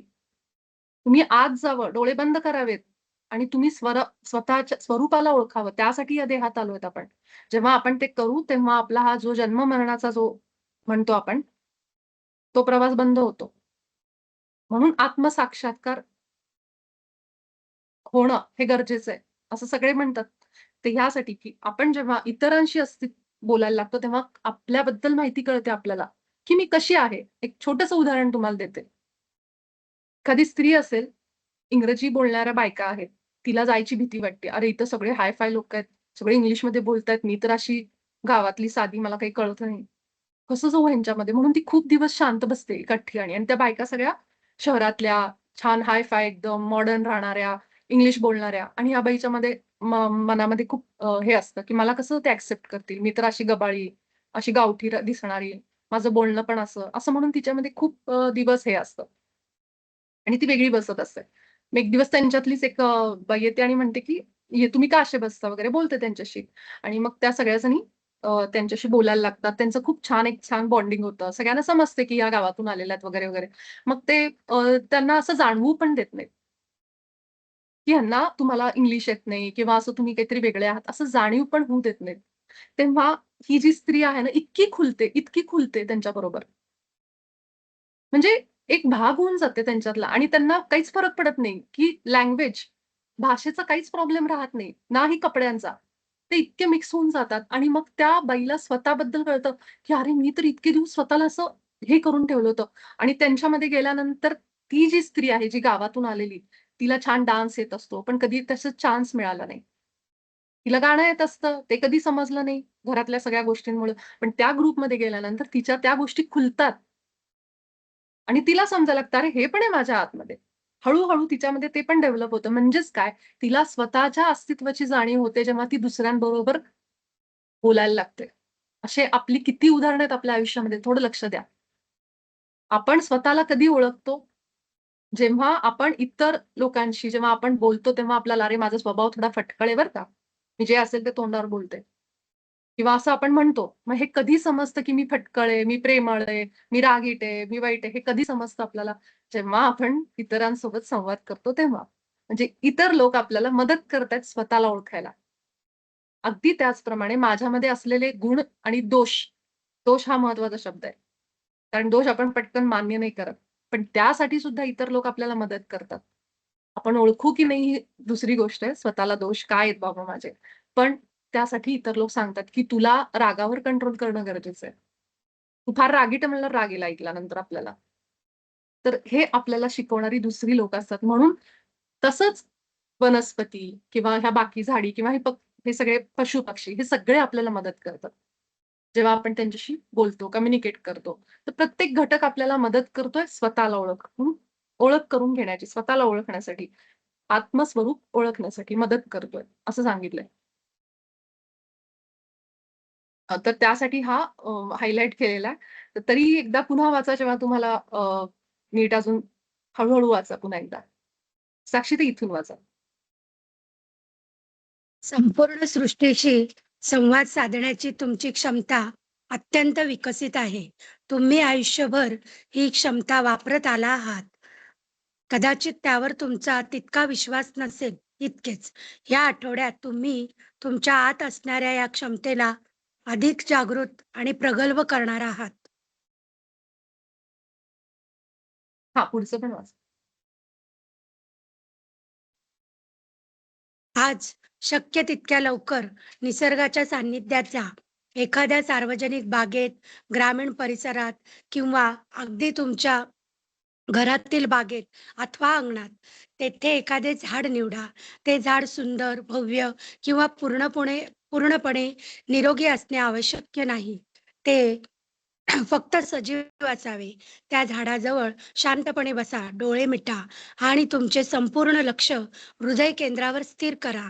तुमच्या हृदयातून प्रेमाचा निर्मळ प्रवाह वाहू द्या आणि त्या झाडाला प्रेमाने आलिंगन द्या. आता ह्या पॅराग्राफमध्ये आपल्याला सांगितलंय, की आपण नेमकं त्यांच्याशी झाडांशी किंवा निसर्गाशी बोलायचं कसं. तर पहिलं तर सगळ्यात जे वाक्य आहे ना, की सगळ्या सृष्टीसोबत बोलण्याची ही क्षमता आपली ऑलरेडी आपल्यामध्ये आहे बरं का. हे वाक्य बघा. असं नाही म्हणलं की आता तुम्ही विकसित करणार आहात. आहे आपल्यामध्ये. ती क्षमता आहे म्हणूनच आपल्या घरामधली जी झाडं आहेत कुंडीतली असतील किंवा ही झाडं चांगली वाढतात. आपण त्याला पाणी घालतो, खत घालतो, त्याला सूर्यप्रकाश मिळतो, माती आहे, हे सगळं मान्य आहे. पण आपली ऊर्जा असते त्याच्याबरोबर, कनेक्टेड असते. हे पण आहे. हे तितकंच सत्य आहे. म्हणून ही क्षमता आपल्यामध्ये ऑलरेडी आहे. विकसित आहे म्हणलेलं आहे आणि त्यातनं. अंडर डेव्हलप नाहीये. ही विकसित आहे. आपल्यामध्ये ती आहे ती क्षमता. तुम्ही आयुष्यभर ही क्षमता वापरत आला आहात, पण आपल्याला ते समजत नाही. त्याच्यावर तुमचा विश्वास नाहीये इतकंच, असं म्हणलं गेलं. म्हणजे आपल्याला त्याची जाणीव नाहीये. अवेअरनेस नाहीये आपल्या आतमध्ये, की आपल्यामध्ये ती क्षमता आहे. आता या आठवड्यामध्ये आपण त्या क्षमतेला अधिक जागरूक आणि अधिक उच्च स्तरावर नेणार आहोत. आणि त्याच्यासाठी सांगितलं, की एखादं असं झाड निवडा, त्याच्याजवळ बसा. ते झाड निरोगी असावं असं नाहीये, फक्त ते सजीव असावं. म्हणजे ते जिवंत असावं. मेलेलं झाड असं म्हणतात ना, की वाळून गेलंय पूर्ण, असं नाही. तर सजीव असावं, कारण आपल्याला अनुभव घ्यायचा आहे म्हणून. मग त्या झाडाजवळ बसा. शांतपणे आपण जे आपली हृदयाची क्रिया म्हणजे काय, हृदयाच्या छातीच्या मधोमध आपण जे ध्यान लावतो, तेच ध्यान लावायचं. केवळ श्वास घ्यायचे मोठे-मोठे हातांनी टॅपिंग करा. हे एक मी बऱ्याचदा सांगायचं विसरते, की ज्यांना असं होत नाही ना, असं थोडंसं टॅपिंग करा आपल्या छातीवर असं-असं करून आणि मग तुम्ही जेव्हा हात खाली घेता, तेव्हा तुम्ही इथं मोठे-मोठे श्वास घ्या. पहिले तर दीर्घ श्वास उपयोगी येतात. तर दीर्घ श्वास घेताना आपण मोठा श्वास घेतला, तोंडाने आवाज करा किंवा ओम असा आवाज करून तुम्ही थोडंसं आधी शरीराच्या जाणीवेमध्ये या. इथं श्वास मग हळू केंद्रित करा. मग ते झाल्यानंतर तुम्ही थोडा वेळ ध्यान लावल्यावर तुम्हाला जाणवेल, की प्रेमाच्या लहरी बाहेर पडतायत. हे सरावानेच होईल. म्हणून पहिल्या धड्याची प्रॅक्टिस छान करा आणि पुन्हा-पुन्हा करा. रोज करा हे. हे अशक्य नाहीये कारण आपल्यामध्ये ते आहे. आपण फक्त त्याचा सराव करून ते पुन्हा एकदा विकसित करतो ह्या गोष्टी सगळ्या. तर जसं-जसं तुम्ही इथं ध्यान लावाल, तसं-तसं तुम्हाला त्या लहरी, ती कंपनं, व्हायब्रेशन्स फील व्हायला लागतील आणि मग सांगितलं, की तुम्ही मग झाडाला मिठी मारा. हे तुम्ही करा आणि त्याच्यानंतर मी फक्त इथलं वाचते साक्षीते, की नेहमीप्रमाणे ईश्वरासोबत एक व्हा, दिव्य गुणांचं स्मरण करा आणि ते गुण माझे पण आहेत, असं म्हणा. पहिली तर आतमध्ये फील करायचं, की जे ईश्वराचं आहे तेच माझं आहे. जे त्याच्या शक्ती आहेत त्या माझ्या आहेत. जे त्याचे विचार आहेत ते माझे आहेत. म्हणजे ईश्वराचं सगळं माझं आहे. कारण मी ईश्वराच्या प्रतिमेत आहे. हे आतमध्ये केवळ म्हणायचं नाही, इथं फील करायचं, की खरोखर मी आनंद आहे. खरोखर मी प्रेम आहे. आणि तुम्हाला वाटेल हे म्हणल्याने, तर खरंच हे म्हणल्यानंतर तुम्ही जेव्हा रिपीट कराल ना, प्रयोग म्हणून करून बघा. तुम्हाला ते जाणवेल बरोबर. कारण ते आहे आतमध्ये. फक्त आठवतोय आपण. आणि मग ते झाल्यानंतर मग त्या वनस्पती सुद्धा म्हणजे जे झाड आहे ना, त्या झाडाबरोबर एक व्हा. कसं व्हायचं? तर ते झाड आणि मी हृदयातून जोडलेले. असं फील करा पहिल्यांदा. मग तुम्ही झाडाच्या जागी स्वतःला बघा किंवा स्वतःच्या जागी झाडाला बघा. मी ह्या पद्धतीने करते. तर असं मी विचार करते, की ते झाड जे आहे ना, ते माझ्यामध्ये आत्ता आणि मी त्याच्यामध्ये. एकरूप होणं म्हणजे तेच आहे ना. आणि हृदयातून पहिलं त्याच्याशी कनेक्ट होऊन मग असं करा इमॅजिन, की मी ते झाड आहे. मला इथं फुलं लागलीत 2-4 आलीयेत. ते फुलझाड असेल तर. अशा पद्धतीने त्याच्याबरोबर एकरूप व्हा. हे आहे एकरूप होणं. की गुलाबाचं असेल तर 2-4 गुलाब माझ्या डोक्यावर असे इथं आलेत. मीच ते झाड बनली आता. आणि मलाच ते गुलाबाचे माझ्यामध्ये काटे पण आहेत. फुलवर काटे. तसं आहे माझ्यामध्ये आत्ता. असं फील करा स्वतःला. ते आहे एकरूप होणं. की त्याच्या स्वरूपामध्ये स्वतःला बघणं, आपल्या स्वरूपामध्ये त्याला बघणं. हे जेव्हा तुम्ही कराल ना, इमॅजिनेशननी, कल्पनेनी ना, ही जाणीव बघा. त्या वनस्पतीमध्ये पण सगळे स्वरूपात प्रकट होत आहेत सगळे गुण आणि अशी जाणीव ठेवा. म्हणजे ही जाणीव म्हणजे ते इमॅजिन करणं, कल्पना करणं, फील करणं आतमध्ये आणि मग त्या अवस्थेमध्ये तुम्ही त्या झाडाशी बोला. म्हणजे तुम्ही संवाद साधण्यासाठी पूर्णपणे सज्ज आणि सुसंगत होता. मग त्याला तुम्ही शांतपणे म्हणता, की आपण दोघे सुद्धा ईश्वराच्या प्रेमातून निर्माण झालोय. आपण दोघेही दैवी स्वरूपाचे आहोत, म्हणजे ईश्वरी स्वरूपात आहोत. मी आता माझं प्रेम तुझ्याकडे पाठवते आणि तू तुझं प्रेम मी स्वीकारते. कारण आपण सगळे प्रेमाने जोडलेले आहोत. मग आपण जेव्हा क्षमा करतो कुणाला, तेव्हा प्रेमच पाठवतो. मग तिथं पण काय करतो, माझ्या हृदयातून त्या सगळ्या लोकांना मी क्षमा म्हणजे प्रेम पाठवते. तसंच करायचं, की आपल्या झाडांना सुद्धा, सृष्टीतल्या प्रत्येक घटकाला, पक्षी असेल, कुत्रं-मांजर असेल, तर प्रत्येकाला आपण हीच क्रिया करायची, की आपण त्या सगळ्यांना अशा पद्धतीनेच प्रेम पाठवायचं आणि प्रेम पाठवताना आणि स्वीकारताना त्या सूक्ष्म भावनेचा पूर्ण शांततेने अनुभव घ्या. हे दिसणार नाही आपल्याला कुठेही, ऐकू येणार नाही. हे फक्त फील होईल आपल्याला, की मी आणि ते झाड कनेक्ट. आणि हा प्रयोग जरूर, जरूर, जरूर करायचा आहे सगळ्यांनी. कुठलंही तुळस असेल, तुमच्या घरामधली तुळस किंवा एखादं झाड ज्याला पाणी घालून पण सारखं वाळतंय, तुम्ही जाऊन बोला त्याच्याशी ह्या पद्धतीने. तुम्ही बघा, की ते झाड कसं पुन्हा तरारलेलं दिसेल. हे प्रयोग आम्ही केलेले आहेत, की ते तुम्हाला काहीतरी उत्तर देईल. किंवा नुसतं जरी तुम्ही हृदयातनं त्याच्या जवळ बसून असं असेल ना एखादी गोष्ट, नुसतं तुम्ही प्रेम पाठवा आणि कनेक्ट व्हा त्याच्याबरोबर. नुसतं असं करा. तुम्हाला जाणवेल त्याच्यामध्ये फरक पडतोय. हे आम्ही सगळ्यांनी प्रयोग युनिफाईडच्या वेळेस आम्ही केलेले प्रयोग आहेत हे. आणि अजूनही मी करते, की झाडाजवळ बसून ध्यानाला बसले तेव्हा विचारायचं, की काय प्रॉब्लेम आहे? काय झालं असं? का सुकून चाललंय एवढं सगळं छान असून पण? मग ते सांगतं सुद्धा कधी-कधी उन्हात ठेव. अशा आपल्या आतमधून आन्सर्स येतात, की मला उन्हात ठेव किंवा पाणी कमी घाल. हे पण मी ऐकलेले आहेत मेसेजेस, की बिलकुल जादू नाहीये. सगळ्यात महत्त्वाचं म्हणजे जसं सांगितलं ना, ही क्षमता आपल्यात आहे. तर हे चमत्कार नाहीयेत, काही नाहीयेत, ही जादू नाहीये. This is all energy communication. ही ऊर्जेनी एकमेकांशी केलेला संवाद आहे. त्यांची भाषा वेगळी फक्त. पण ते आपल्याला कळतात आणि पूर्वीच्या काळामध्ये ज्याला आपण सतयुग म्हणतो ह्याच्यामध्ये हे सगळे क्षमता त्यांच्यात होत्या. आता आपण पुन्हा डेव्हलप करतोय. कशासाठी करतोय? कालचं पुस्तक आपलं डायमेन्शन बदल होते म्हणून आपण हे पुन्हा आठवतोय, पुन्हा शिकतोय. तर हाच प्रयोग सगळ्यांनी करायचा आहे. मला सांगायचं आहे आणि हे सरावानी होईल. लगेच आज केलं, उद्या लगेच नाही. तुम्हाला हे हळू-हळू 2-4 दिवसामध्ये, 1 आठवड्यामध्ये तुम्हाला खूप फरक जाणवेल, की आता आम्हाला त्याच्याबरोबर आम्ही कनेक्ट झाल्याचं ते फीलिंग येते, असं तुम्हाला जाणवेल. तर हे तुम्ही करून बघा.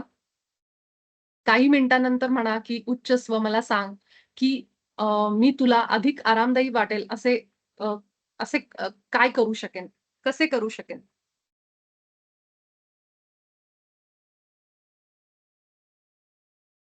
हां. त्यानंतर शांतपणे बसून ऐका. अगदी त्याचप्रमाणे जसे तुम्ही शांत ध्यानाच्या वेळी करता, ही वेळ पूर्णतः शांततेची असल्याने योग्य ती सुरक्षा निश्चित करा. म्हणजेच आभामंडळ वगैरे. म्हणजे हे झालं तुमचं झाडाशी कम्युनिकेशन. बोलणं झालं, संवाद झाला. त्याला पण तुम्ही म्हणणार, की तू प्रेमातूनच निर्माण झालाय. आपण दोघं एकाच ईश्वराच्या प्रतिमेत बनलो आहोत आणि मी तुला प्रेम पाठवते आणि तुझं प्रेम पण मी स्वीकारते बरं का. हे दोन्ही बाजूनी आहे. वन वे नाहीये. हे एक महत्त्वाचं सांगायचं राहिलं, की हे वन वे नाहीये, की मी त्याला पाठवती. समोरच्याकडून पण आपल्याकडे येतंय. हे पण तुम्ही इमॅजिन करायचं, की तोही मला प्रेम देतोय. आणि मग फक्त ते आतमध्ये असं फील करायचं, की आम्ही कनेक्ट झालोय, एकमेकांशी जोडले गेलोय. तर ते झाल्यानंतर मग थोड्या वेळाने आपल्या उच्च स्वर म्हणा, की ह्याबद्दल मी उद्या बोलते. कारण माझं ह्याच्या पुढचं वाचन पण झालेलं नाहीये. तर इथून जे राहिलेलं आहे ना, हा भाग, हा आपण उद्या घेऊ. ठीक आहे? तर इथपर्यंतच आपण आज लक्षात ठेवू, की जे सांगितलंय. तर हा धडा मी पाठवून ठेवते. आत्ताच झाल्यानंतर. मग तुम्हाला उद्या सकाळी वाचता येईल. जेवढं आपलं झालंय तेवढं वाचा किंवा पुढचं वाचायचं असेल, तर तेही वाचू शकता. ठीक आहे? तर अ, असं हे जे आहेत ना गोष्टी सांगितलेल्या, तर ह्या सगळ्या आपल्या आयुष्यामध्ये सुरू करा. मगच आपल्याला खूप अनुभव येतील आणि जितकं हृदयात जाऊन शांत बसता येईल, तो सराव अजिबात सोडायचा नाही. दिवसभर नाही जमला, तर रात्री झोपण्यापूर्वी तुम्ही हृदयात थोड्या वेळ का होईना ध्यान करा. हृदयामध्ये आपलं जे आनापानसती ध्यान आहे ते तर सोडायचंच नाही बिलकुल. पण ते करत-करत हे पण करा आणि मी तुम्हाला खात्रीने सांगते, एक ताई आहेत माझ्या ओळखीतल्या ध्यानामधल्या. तर त्यांना ना त्या अशाच एका छोट्या गावातल्या आहेत आणि त्या यूपी साइडच्या. तर त्यांना असं वाटत होतं, की त्यांना काहीच जमत नाहीये. त्यांना ध्यान पण नाही जमत आहे, त्यांना काही अनुभव पण नाही येत आहेत. पण मी खरं सांगते त्यांच्यामध्ये एकच गोष्ट छान होती. हे जरी त्यांना जमत नसेल ना, त्यांच्यामध्ये एक गोष्ट होती, एकतर नियमितपणा. रेग्युलर त्या इतकी प्रयत्न करायच्या ना आणि विश्वास. मी सांगते सगळ्यात आधी त्यांना जमलं होतं ते झाडांशी बोलणं. त्यांना एवढे अनुभव आले, की त्यांनी मी तुम्हाला खोटं वाटेल, त्यांनी नंतर लोकांच्या घरी जाऊन कुत्र्या-मांजरांचे जे प्रॉब्लेम असतात ना, ते पण सॉल्व्ह करायला सुरुवात केली. म्हणजे त्यांचं कम्युनिकेशन इतकं सुंदर झालं, झाडांबरोबर झालं. पण त्यांच्या घराच्या शेजारी वगैरे असं समजायला लागलं त्यांना, की कुत्र्यांचं पण कम्युनिकेशन काय बोलतात हे पण समजायला लागलं. आणि घराशेजारी कुठलं तरी कुत्रं आजारी पडलं होतं, तेव्हा बोलावलं त्यांना. तर त्यांनी सांगितलं, की तुमचा कुत्रा हे प्रॉब्लेममध्ये आहे. म्हणजे अशी बाई, की जी कुठल्यातरी गावामध्ये बसलेली, ज्यांना अजिबात स्वतःवर विश्वास नव्हता. असं वाटत होतं, मी काहीच करू शकत नाहीये माझ्या साधनेमध्ये. त्या बाईंनी फक्त नियमितपणा आणि विश्वास ठेवला. आणि फक्त हे प्रामाणिकपणे करायच्या त्या. ध्यान करायच्या, हे करायच्या आणि इतकं ते डेव्हलप की आता ते चार्जेस घेतात, पैसे घेतात, कुठे त्यांचं आयुष्य बदललंय. तर अशा पद्धतीने आहेत ह्या स्टोरीज आणि तुम्ही YouTubeवर जर गेलात ना, तर हा आठवडा आपला आहे म्हणून मलाही मिळाले तर मी व्हिडिओ पाठवेन. तर आपल्या मराठीमध्ये पण मध्ये मी एक चॅनल आहे कुठलं तरी सर्व काही का काहीतरी त्या मॅडमचं. त्याच्यावर कुणीतरी आलं होतं, की जे हत्तींसोबत कम्युनिकेशन करतात, पक्ष्यांसोबत, प्राण्यांसोबत. तर हे जरूर ऐका या आठवड्यामध्ये. तुम्हाला समजेल, की ते काय सांगतायत. तर सगळ्यात सुंदर कुठलंही चमत्कार नाही, जादू नाही. ही फक्त प्रेमाची जादू आहे. की आपल्या सगळ्या प्राण्यांना, पक्ष्यांना सगळ्यांना प्रेम कळतं. आपल्याला वाटतं आपल्यालाच कळतं, आपल्यालाच भाषा आहे, आपल्यालाच आहे. ते सगळे आपल्यापेक्षा खूप ॲडव्हान्स आहेत त्या बाबतीत. तर त्यांना सगळ्यांना प्रेम समजतं. आपल्यालाही घरात पेट्स असतील, तर आपल्याला खूप अनुभव असतील, तुमच्या सगळ्यांनाही असतील. तर फक्त विश्वास पाहिजे, की ते झाड आहे ना, त्याला प्रेमाने बोलल्यावर समजतं काय बोलतोय ते. एवढा विश्वास ठेवा आणि हे प्रयोग करून बघा, सराव करून बघा. तर आपण सगळेजण थांबू आणि भेटू आपण उद्याच्या सत्रामध्ये. तुमच्या सगळ्यांचे खूप खूप आभार आहेत. खूप प्रेम आणि प्रकाश सगळ्यांना आणि शुभरात्री.